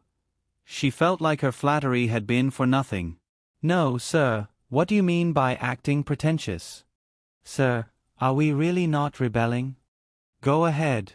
Once you're done, you can be the Empress." Shi Shang waved his hand at Ying Yu. "Ying Yu." Dai Yu patted Ying Yu's shoulder sympathetically. "Can't you tell? Sir is only interested in Sir Ling Yu now. And how long has it been since Sir last took care of things?" Regardless of whether it was a big or small matter, she always had a strange expression that said, "I didn't raise you all to be decorative vases. Don't bother me no matter how big or small it is." Then, is Sir going to rebel or not? Ying Yu was conflicted. What a pity to miss today's opportunity. "I reckon." Dai Yu rubbed her chin. "As long as the Emperor's subordinates don't provoke Sir, she won't rebel." "Oh. How do you know?" Why didn't she see Sir's intentions? "Eat more to nourish your brain." Dai Yu imitated Shi Shang and patted Ying Yu's shoulder earnestly. Ying Yu. "Ha ha ha, actually, it was Sir who told me." Who could guess Sir's thoughts right now? "Good, you actually dared to trick me." Dai Yu, don't run. The heavenly ritual failed, and the Empress wanted to make things difficult for the Empress. The Prime Minister flew into a rage for Lan Yan's sake and displayed her might during the heavenly ritual, drawing her sword and clashing with the Empress. Various versions of the rumor circulated among the common people like fanfiction, becoming the talk of the town. Whether or not the Prime Minister would rebel became the focus of everyone's speculation. If the Prime Minister had rebelled during the heavenly ritual, there was a 90% chance she would have succeeded. But she hadn't. Now, The Empress was still lying on her bed. "Your Majesty, it's time to drink your medicine." The man in court robes held a bowl of medicine. The Empress raised her hand and knocked the bowl over. "What medicine? That slut June Leo is already climbing over my head." She was so arrogant and unbridled that she even dared to kill people right in front of her. Also, when did her martial arts become so good? The black concoction spilled all over the man in court robes. He caressed it carelessly and comforted her in a soft voice. "Your Majesty, no matter how angry you are, you still have to think about your own health. Only by taking care of your body can you deal with her better." The Empress looked at the face in front of her, and her anger subsided a little. She reached out and grabbed his hand. "You're still the most considerate." The man in court robes chuckled. "This servant will serve your Majesty the medicine." The servants brought over another bowl of medicine. This time, the Empress didn't throw a tantrum and finished it in the man's hands. After drinking the medicine, the two of them rolled together for some reason. They didn't even try to avoid the servants standing to the side. The others didn't seem to find this strange. They all lowered their heads and pretended not to see. *Cherub. Xiao Shang, your mother is telling you to go home and rebel. Shi Shang. My hands are sore. Little Fairy. Your hands are sore for several chapters. Shi Shang, retard. You're tuning in to the Narrate and Escape YouTube channel. Don't forget to subscribe and join us on this journey to catch the most captivating stories.